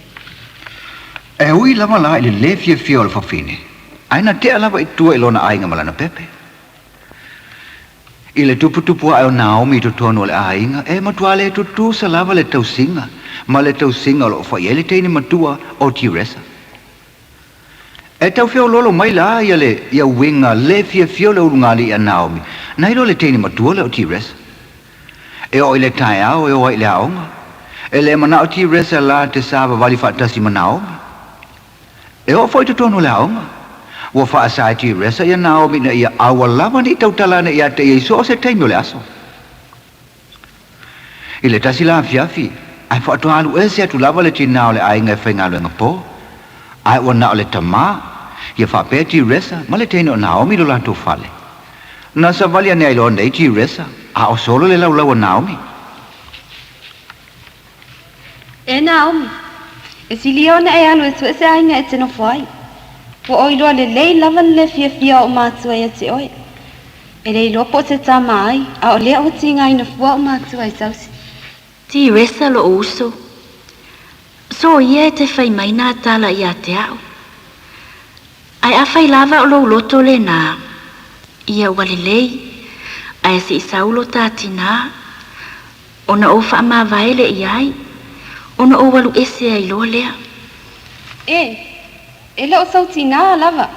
E rei loa po ai son tina ai o lea ua fia tina fua e lo tina. Alu ese ia se me e tino foai. Ti resa. So ia te whai mai nā whamatalanga ia te au lo uso. Naomi. Ola ale me pisalo mutu. Ola ale me utupu. Malia lo loto tama. Ua o te i le whai mai o ti resa. Ele o au o so na uso. Ma ua te tau ai ono o walu ese mai le fale. Ua omo na o whai atu lo se tina, Se ti resa so ia. Naomi. Ta poni lo ngutu Awa ne e toi talia sa upo ti resa. A ua whai atu ti resa ili me whai. Ono whai lea. E te toi talia sa upo ti resa na waluatu lole o tongi o i fafo Nali liu mai nei le Naomi, masa vali atu ilona potu maloi mata, male tangi masusu. Naomi se teimi o nofo le teine lunga o lona moenga, ma faa solo na mawhauwhaunga. O na mo waile o lona manatu. Ua sili ia o na whaile mana o lona uso. Ma ua ia tali tonu foi. Ua loto foi ai o na matua. Ua mai alea, o na ia nofo ane lole i lunga o le laulau, ma tusi lana tusi. E wha mawai atua i lona tina. Wa uma le tusi. Ona ia sa waliane lea i le sulu i lalo o le alunga o lona moenga. Ia le tusi le nesa ona tusia mo lona tina. Ona tango ane lole i lana ato ma sa wali atu loa i le mea o iai lona tama. Ma lona uso chisa ma ona loi mata. Ti resa lo uso. O le a o walu e tusa ma lau whaatonunga. Ai momoli atu o lo faanga isi o tina pe asau. Ele o so kinga lava To fati resa lo uso pele. Wa ino ia te au. Ona o te mea uli. Alui o kinga maka. To fata ma. Fa. Se va inga ina fa momoi loto. Si nei sa wali atu maletangi masusu, malelei lua po fe a alua nga iai. Ai mai se ai, o lea ua ngoto le mata o le la, ai ua oli mai le pongisa. O le te ala i titi o le valu i le po, na maa na wane ai lole tina o le ainga. O na whai atu lole o lana tau singa. Songa, au mai le suka. Ia la au mai la le tia suka i lea. Ua savali ane nei le tene o ti resa ile avane le suka i donga le laulau. Oi, a whai ai Naomi. Ai whaua whatara aso le poto e whai mea, onga e wa moe. Teresa, o whai Naomi sau e mai sau apa whano ma sau e tapena atu mea iei tua. Naomi. O le mea lama le oso e lo wita le wala watu ai le oe mai.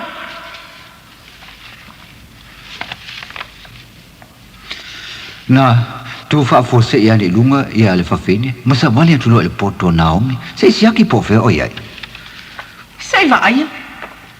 O whea walu ne iai. Naomi. Songa Naomi. Oka. Teresa, o whea walu e Naomi. Oe, te ngā sa i ngā, ia whea me whape alu ti resa sua le mea o iai. Nga umanga aisa wali a koe alu le poku, ai o le whea mea onga o le lola po whea walu iai. Va aia. O le se atoa onga. Ai sei va aia. Po le atu se tu mai lalo le alunga. Oka. Mole tina pele o Elisa. Sei va aia. Po aina fai atu e fai mai ia sana tusi ia te po lale nei tusi. No sa fai ane nei le whawhine i lunga le moenga. Ona ia tatala leo le tusi. Ma amanta lo ona whai tau upolo ia o le tusi.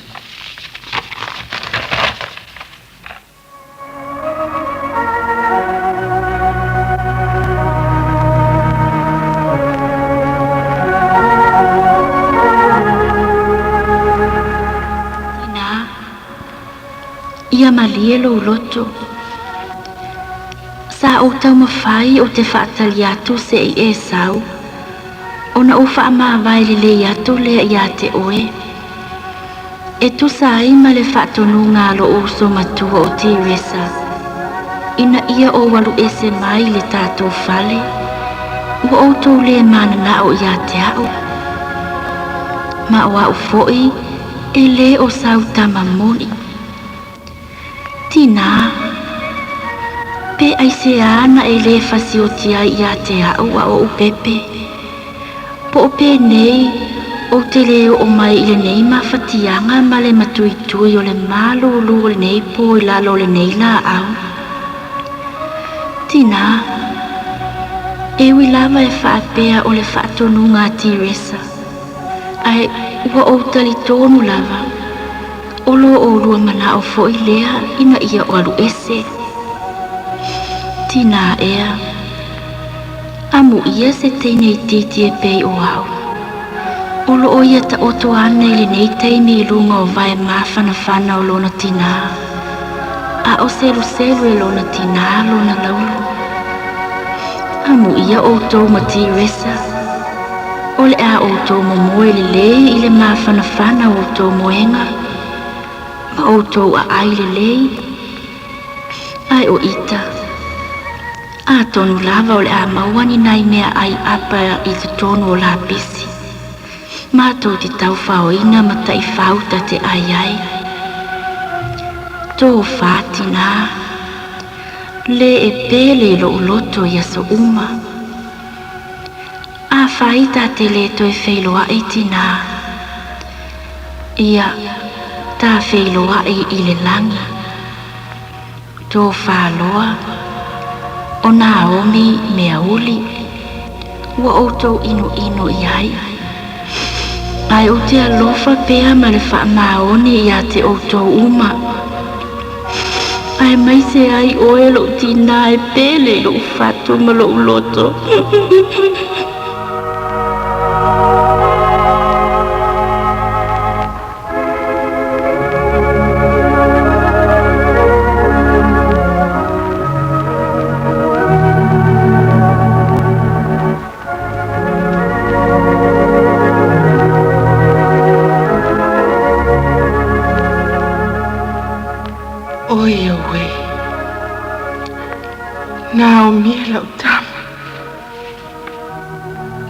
E ua whai ati a te oe leo oe o Sautama. Teresa. Oi po whea Naomi. Ia walele. Alwane la ia lua tena nofo maluta maa lua whale ne. Ai ole a awalu suelo Naomi. Ale mo Naomi. O te le to e foi mai lava le nei ai.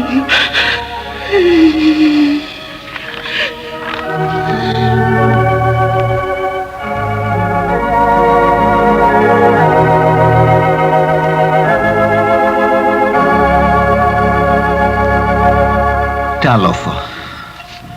Walu atu nei le sa ilinga i le pongi sa le tina. Aina whapena na umo e tuai ma le tino tires. Si o tātou asia po o whea o iai nei Naomi. E iai le nofuanga o tā ua o le paka. E le mamao tele mai ma le taulanga. Ma o ina ua vea nei, se tasi o la au tele i lalo o naa, ma nofuanga ua nofu ai nei Naomi. O le po tonu lava la lea. O lo ve vesi ai le a ai, ona o le vailuanga o le po le kirisimasi. Ma e masani lava la i tau sanga uma. O na ngā solo ane tangata pe a tāle se furulua i le pō leo le vailuanga. E tu ina atua la tō mea alofa mo le pepe, le whaatusa o Yesu. I rea la tū lama, o lo i tōnu lawa le whale pōvi o Samnia. O i loe Naomi le vevesi o tangata, o na i mawha fau lawa lea, po le asana mea alofa mo le pepe o Yesu. Ai po fea fo i a mau mai ai. Ua maua le manatu o le tēnei titi i lana mea lofa. Ona ia tū ane lole i lunga, ma alu atu loe le no whangolo i ele whale povi ma le motu o tangata. Ole i ole laina o lo whaasola tua ni tangata nga i le whale povi ma la tau teu tusi o tupe ma teu funga la au. Ma walua tua ni la ma Naomi le solo le. Na fe e wai tangata, ina ua la tau wa ayane, na pau leo le tangata e leise mea alofa o uu ilo na lima. E peo lo to tero i la tau o lo tofu ma le mea alofa. Ai o tua mai lao le laina le ua iai nei Naomi. O lo tau wha a fiofi mai ai nei lo na tina ma lo na uso ti resa ile sa i lingo le teini. E o ane lo Naomi i luma o le whale povi. Ai ua lata ane lo fo i ma lo na tina i luma. Na fe musu wa ile moto tangata. Si va aia. Si va aia lale teni titi. O lale au luma lale le se mea lofa. Ia ni oe. A o lo na foi a inga. Si avane se mea lofa iai. I oe. Le teimi lava la na sisi e ai lunga limo Naomi ma faa lo loa atu anga i lunga le faa tusa le pepe. Na le toe la ngona i lo lava ma se leo. Po se ngā se fo i o se mea lava e tasi.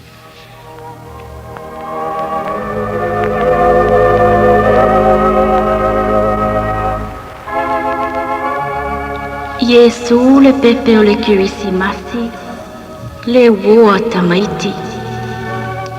Malie lo fina ngalu. Ua o le maua lava sa o me alofa mo oe. E pe o le te le o me alofa i lato nei. Ai ona ua na o o se te nei titi ua tu la fo ina ue o umatua ma lo uso. Ona o lo ulanu. Ai Yesu ia e alofa matalia mai la o me alofa le nei. O le atu ina atu mo oe. Au te le itu ina atu la o me alofa. Yesu wha mole mole. Ia e wha mangalo atu i o umatua. Ai maise o lo uso pele o tiresa. Ma o la o me alofa le nei. O le taimi lava le nei. O te tuuina tuai mo oe, lo utino, lo ufatu, ma lo uola.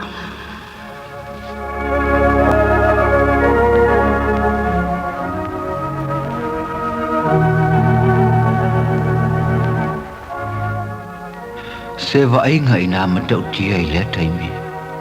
Awa na ona umatu lava o ia upua Naomi.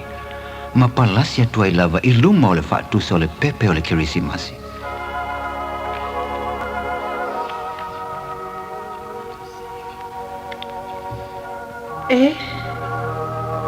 Teresa. Pele o lau Naomi e a o lo tatia mai nei. Oi lea li e. O lau Naomi lava lea. Oi Naomi. O halo le po sa ili ate oi. Naomi lava tama pele. Watanu lava lau umpuna tusi lau tusi. Tata le to e whailoa e. Tata whailoa e le lang. Naomi. Naomi Tina, so ia e te tangi. A wa a vele nau nau o le loto o lau tamba ina ia ofo i natu lo na ola mo lo na tino atua mo le mea lofa i le pepe le kirisimasi. Mai tu o matapongi ai ia. Ai olo o ola pea o ia. Tula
le sipo Maria le Voice of Christ to e fo i le sa tauro. Io e sa tauro ma tanga tau tau e le li paola le vā le langi malalangi.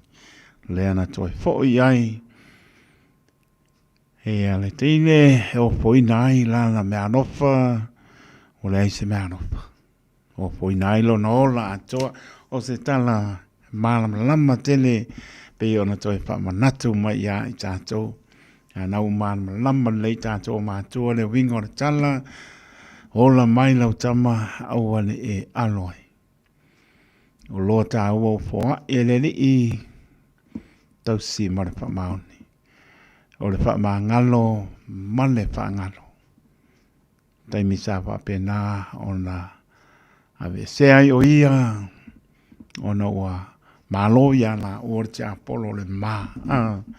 O vai tu ua au leanga si ala tamo poa i mai ona iai leo oni tu langa e tupua e o la pinangano leo ngani e leo se la tama pape po le leisi tamatene mo tu sai i nato ia o tu dei ese se tasi o le panau i tu tono ai matango fie le tala o toi fa manatu mai tana o lewa wone whalongo iai, paponga iai, a se a o onga matango fie, toi whamanatu ai, te māmaratina, lo tātou no nofo ai, ni alo whanau. Le o loa tā ona po a ia, o lua po a ia, ma ua, tātou te tausi mara pa maoni. Lana o loa tā ona po a ia, tātou matango fie, lo i tau winai, maua ia o onga leo i tātou o mātua. O mana o mie o e pose isi lo a inga se fisoso ani tau fi malanga inga mo New Zealand. Ima ta au pui peo le vaita mai no whanau po anga luenga. A whaia lau tali o le ioi, wala au loa Ken Ferniho o le Fern Immigration Services e iailana lai sene. Ma o silia ma le se funu lima tau sanga hola na tau tua. E toa tele tanga tau o fisoso ani iai Ken. Ima ta au pu tau fi malanga inga. E awhia ima ta au puna o atu le tribunal. Ma apili le minister. Tanga iana e le Facebook, ma le openga te whailangi I moli mau. Mo nisi whamtalanga, wala au mai le Fern Immigration Services. O luatasi, tasi lima tasi, o lima. Avia maua sosa, Omega Ka, Iana lowi moa, Omega Ka, Tabale tamu fie, Omega Ka, Fili mai loile Omega Ka. O Meka Cars, lua selau Cavendish Drive I Manukau. Pole telefoni o iwa lua fitu lima valu tasi lua. Susu mai Manukau ne Omega Cars. Umalole keisile Omega Cars. Radio Samoa. Taslima Ivatolu Amo.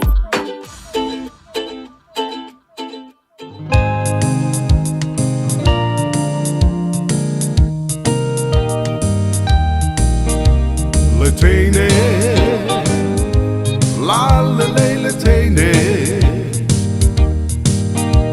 wa e pule le la langi wa o lai. Letene, la le letene, fa amamulu mai lo tino lo ola salilo. A solo na e a o mai le alofa.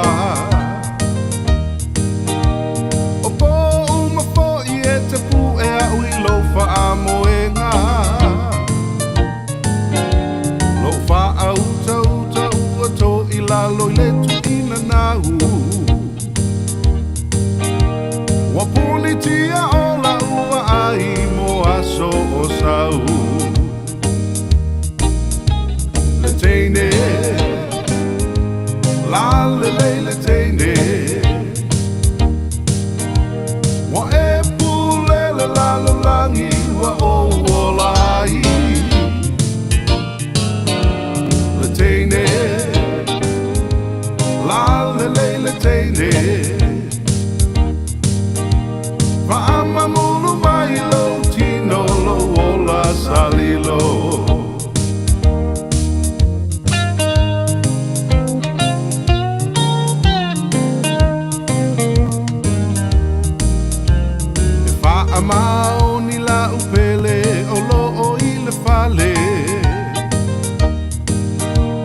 Ai nā te lei lolo uma mo o I lo whaamali e loto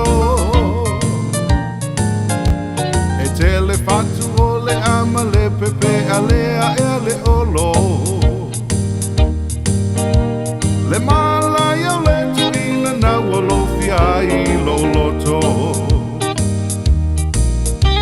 Le teine La le le teine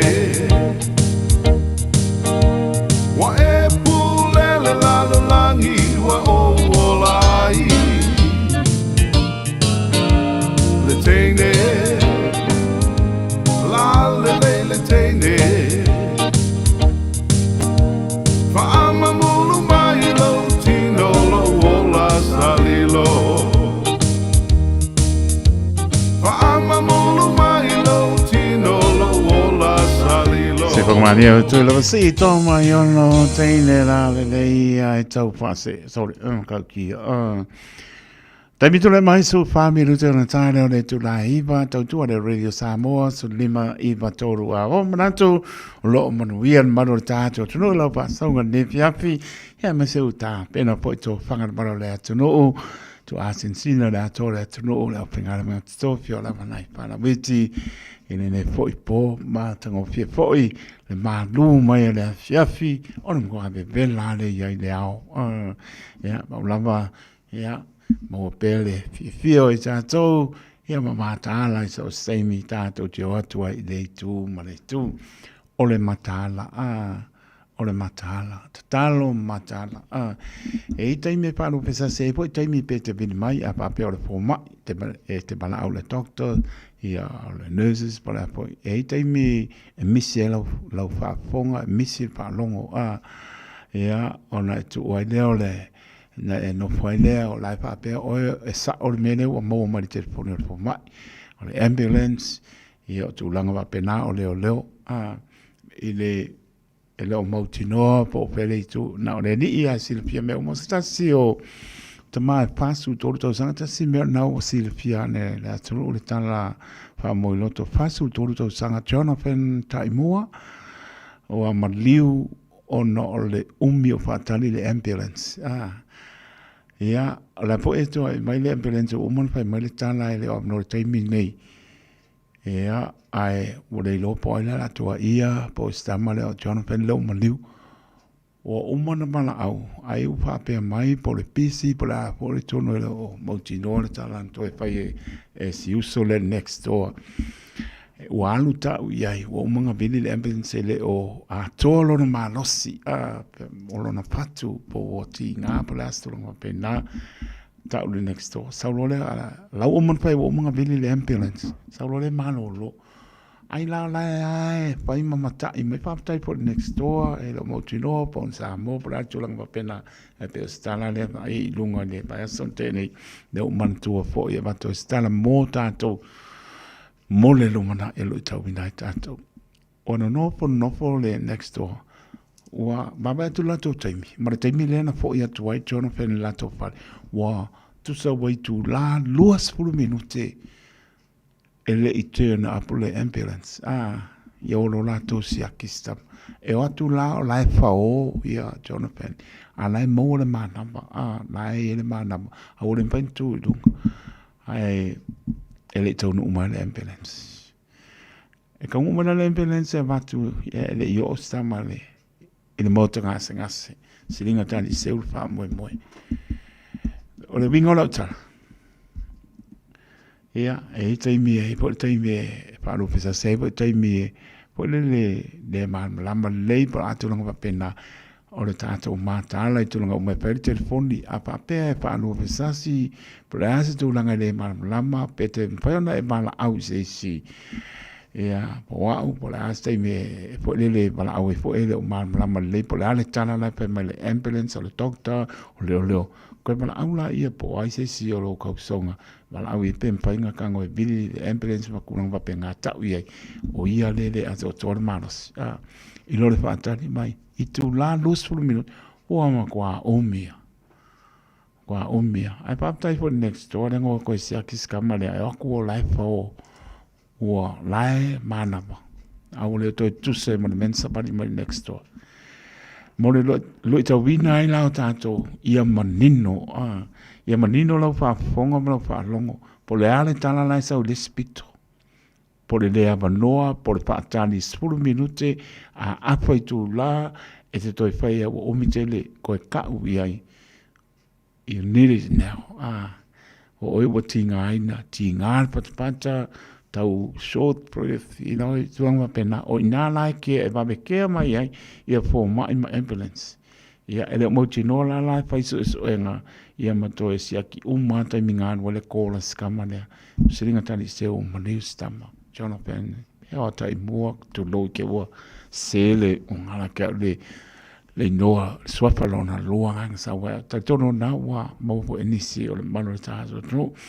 lo ta wina la ta to tai mi fa pe tai mi e le ato to le malosi a fe o lamba le ngana peritania bal auso go songa mo lo malosi po ai la so uso po se uso lo tama o se tu filo lo tama ia so kurang pena ta fa pe le o lamba le ia ka ulo ia le ke ni tinga le help mo le ambulance doctors o le tanga pena ka ulo mo ko akusia peda ma na ia la man la mai tanga tala au na mai o le mena ne we la foi so ngala bana le no po lai se por se o le fa ponga Jonathan por se por le meu wa ke le o le tupu pe o le sistemi e fa ta mala ambulance o le sistemi la sa le ambulance la fse ya e o mo le toa so singa mia le fa kan mensang ya o ka pa pe o professor la u fa nga GPS ma ve po ya pe ke le ma la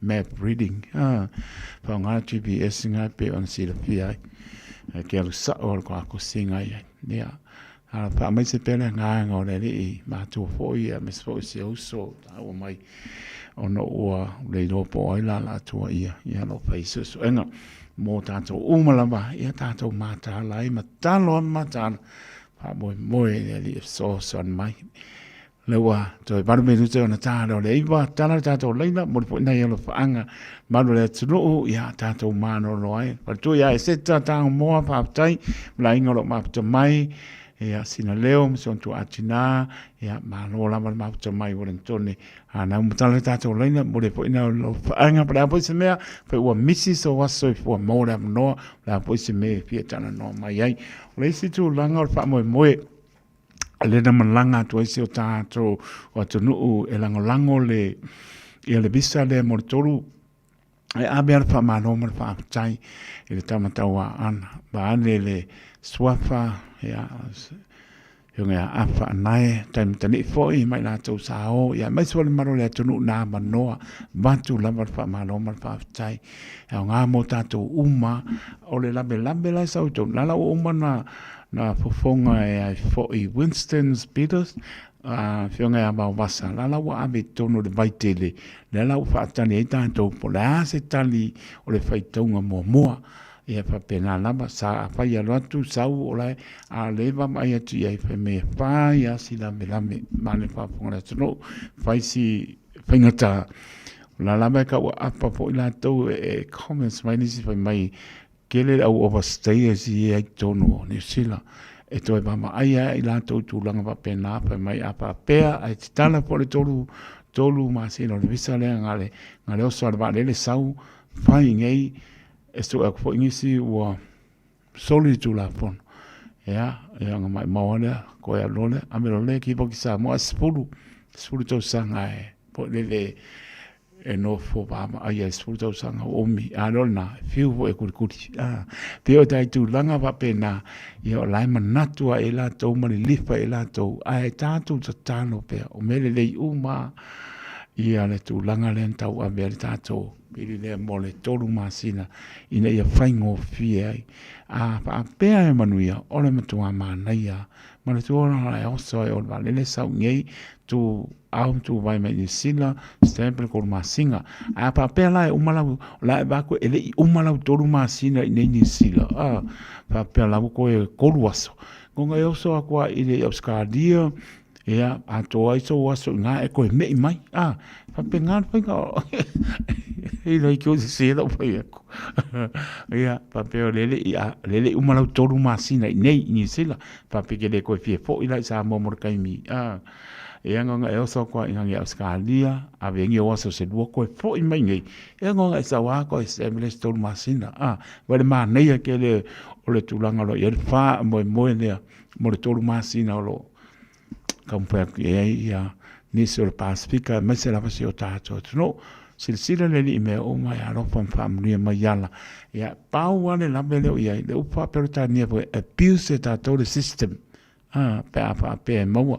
E ia mewa pe ngā lenga tupu, manguia kākou, ia le po koe waipa opo e nisila. Se ipa makana ko zes kaimi ko langa en manuia, ngai sila fia mai, wingo la utala tu lo. Ile manuia sapo isa iei tātou, ale lawe, o abuse e tātou le system ngā mai le manuia ia tātou. Ne lau koe ave ese o mai manguia sa iei. Ne lau koe fo ia i kua. Le o kili e lea paina. Pe po lau le mea leo toi tau mpai atu e tātou. Ia la lai sila to toa e le vai tele tonu po i or ka peneta ane sila. E le whaingo fie, pai po o tātou a lātou a le nganga a tō teitu. Ia lofa le li whamnia. Watu ia ia tātou tāra sanga ina ia manuia le wha mo tau mwhai atu po iai wha patai tamtawa ana baane swapa apa nai taimi talifo i mai lātou morimorina i lātou maua manoa le ua fo i mai warang tone ia la fo i atu le ua mamori tonu e le ia mawasa manaia po Winston Peters ia le wha mo tātou ia ame tonu ka peneta le alamastana e saus pai tongu mo e wha ponga il maro le tonu ia tātou wha moi le atu e mri. Ia i mea uma, tātou leina, mālolo sai mai tālopa. Kāra para whenga kaiko para tunga la au para whenga makukau langi mālo se pua langi mā. Ia, mālo foi le, so i fomni au lua ma le whatoa ia tai mānie, o a mai o lua nevia. Manguia le lo para kua bangi la whenga kaiko. Ia, sauno ia i tau. Api kaiko bolo avangoa, alo paanga pa manguianga, alo paanga pa manguianga i aingo mako. La sunga fa penganga sa kala le ba ese per kwa lo fo man faro sunga fa penganga ka ala famba amanda man faro sunga fa penganga Filippo Maleku malengo faro ka songe ka singa seleka Filippo Maleku sunga limba sef silipa per kwa fa au malolo sef limba sef silipa apa simba ko fa au ya ba ele bakiva mal per kwa akwes fa au ya kapsir pa ai mambidiamba sungar fa penganga si pa badika sungar fa penganga pingaso mar farkua le pacho fa ru marani chaman faru abo kalu ngapa mar farkua ai a peka badi kapmbanga ya bapeka a peka vasabasi kai badi de vai a peka lomba be fa bungala limba mar panga mar faru a peto malata poro mar farkua ape bailaka ba fakua kuinga lo faku kai bari ba kau kai bari fu pau mo pepe ape lo ngari choka mahana anda boa mar pangau mar kinga bakua ya baiga ape fu bongo karsam brorsiu ape ai ongo esa peka makanga lo papu visen kai bari pija mksangi mar pangau ape kai bari sambur balai mar pangau ape songialo fam kaunga barfanga kai bari va fushi bahel barfanga lo fa kai bari va fushi bahel kia bakua perfangi lo fa ku perfang kai bari singave barfakua kele ape bari sulika askari singi askari le au badili lo fa ku le au badili au pepe masal basiga lo fa ku le au pepe masal basiga fa ku le pule babona le atau saber lo fak apre kai badi kalifa bar kombiki mar fakua dia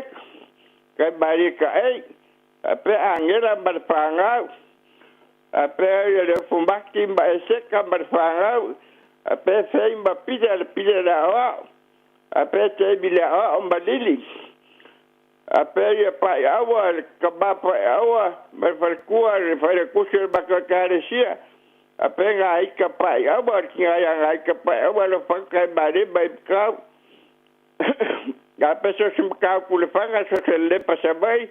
So se la lo baya so se la ipaka so se lo mbora. Ape ya brecho masianka ba do fa. Lo fanga ba kwa kam kai ba de pe bikau ha pa kai la ba kai ko bro amua. Ai lava i pitau pats mai al patu mo lo mri ma no longo po. Vai fa kai lo fa ku ko ba ko fa lo kai ko ambe se la kai ko. So i fu ai pitau. Te fu ai. So i fu ai. Mo la no sa no mai ta lo fa. Mo la no sa no mai ta lo fa. Ma lo so i fu. Ma le lange mai lo. Fionga kai ko. Ah, tai lo fionga le au ma fa tu ya lili. Mo so wa ngo wa lo ko mo lo kai mi a la fo la wa sa. Ah, me o lo ma fa tu ya lili ma no fa lo le au. O la va si me ka wa si lo ko. Ya, bi ele li, ai mo le. Lo le la. Mo wa fa mo nga le li so i fu mo le ola. Ai. Kai ko. E de iki o lo fa nga pa wa me u la nga wa lo ya ke u le o mi se ke o kai mi o fa nga u ngi a for fi. Mana ya? Mau le mano ya, leau?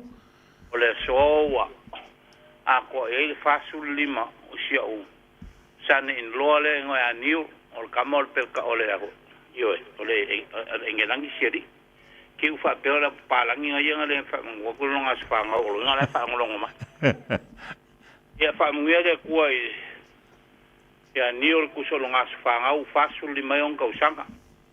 E o umanga momori de vinga mal fa kai de ku sai fe o manga luenga e mai so leola mal so fu ko i mai ake o nio ya lo fungie de ku ya pui pe mal leo o ya so umoro so fu ko mai fo ai de malosi o wa fe o manga luenga e fe nga luenga malosi wa ko singa o so wa finge malang fanga ya mal ko ai ngai kai stand mo pe ya fa mungia de ku ko fale de fo e manguia o mal fanga wa mai so ma o ma ku e o lo faanga e moria ku nge ya e um fa di mangi va ngal faanga un niol ma sele ku so las faanga o so ko lua e ai fa pe fo i lau sunga kai ko tai we ku nge fia fi mal lo manga va lo um le wo pasi lo kai mi ai lava fa tu lili lo fa tu lili manuia foi longa nei po so fo lili ai foi ai te li tu ole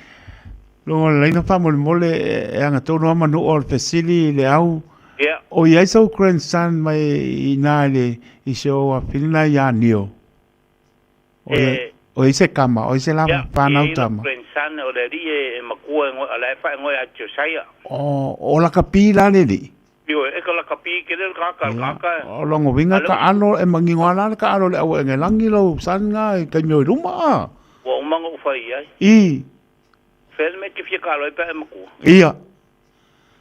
Kilo long kama kilo me kilo long kinga pe me long kinga.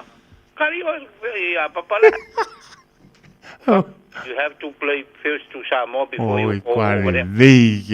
Vai lá ka long kama. Ia papa.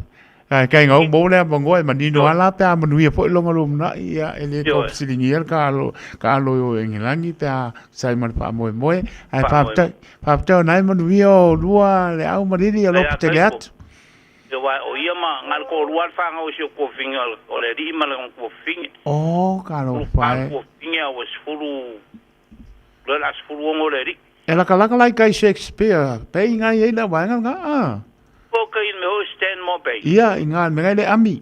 Au ka fa le beach holiday. Ia, Shakespeare. Ia nga. Ko ma mau li inu ve ke nga ia ko. O pa langi fio me pa ko le koi. Ai sao. Ka le samim. Ia, mon via foi la toi ma mau me la ngo fo fa mia.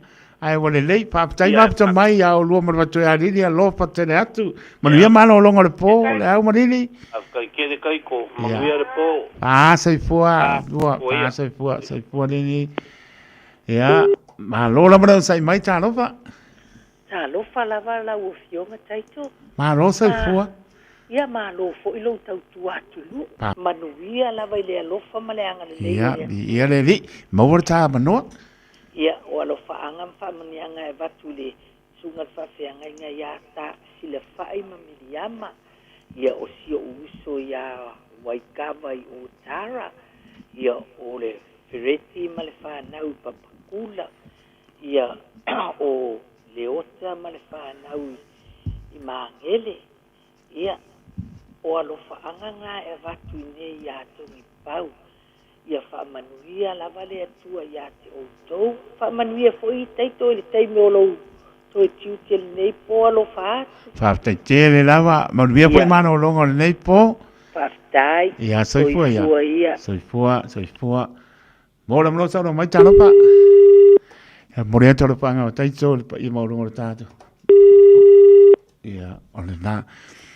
Na yo samana yo tina uso mo tu pa pensa la na pana witi le atoro tatu tunu lo fa tai tu au pengo pa ia le tua ya manuia la o tu ngan venga fola wani nganga mo ia mo no malo.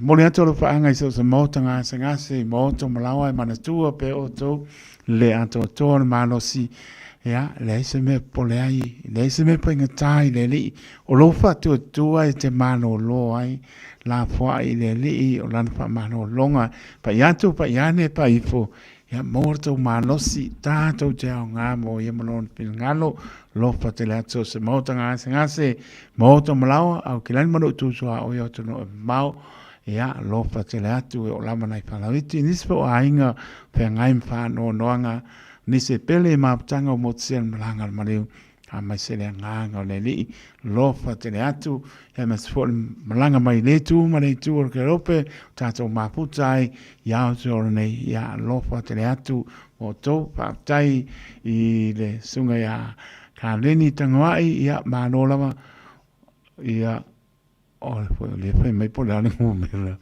ma no so pe le ale nampa e vili mo aso fa na o le tolu fitu ta si lima i va tolo no mera ka leni tangwai o le apa pe ma mauro mele te ai vili mai le o iva tolu fitu ta si lima i va tolo no mera na ke sa o le studio le o ke tautala tuai vane le ia maru tato tunu ia va peo e lata mai ia e vili sa o le tolu fitu ta si lima i va tolo no mera na ka leni tangwai mo le ngang pa no ia lo fatele atu le mano le tato tunu ia le pese le moli atu ia lo whaanga o taito mai lo tusa le li so tato manu ia pa mare pese e le whaingo fia le anu i le ali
Taurunga mesta tua le ne foi a piapi sa mole tonu pene le aia spai vai a sa ma se mau le asta un pai ato taito nei porta to ma tanga so poutu se langona pa to ese ataito pa mangano mole o ono pa to ba a lofa te le asu mo so manuia mano longa le nei po le nganga pa tai lang mai pa tai o to lo fa anga le mai se fa amnyanga lo pa to ba nia tu le tu la torta to no mai lava i monga maulunga pa ia se o pito titi nia po la penga longa pa ia le tu la to fo nga venga fola mtala i ola ni nganga mo i molon malo le panga no ina so se mota nga se mota malawa lo pa te le atu mana tu a pe o to talo a o sila fia le la o ngangi atu te o le atu fa po fonga le si le fia le li o ti ngā ta oto e lunga o lo moenga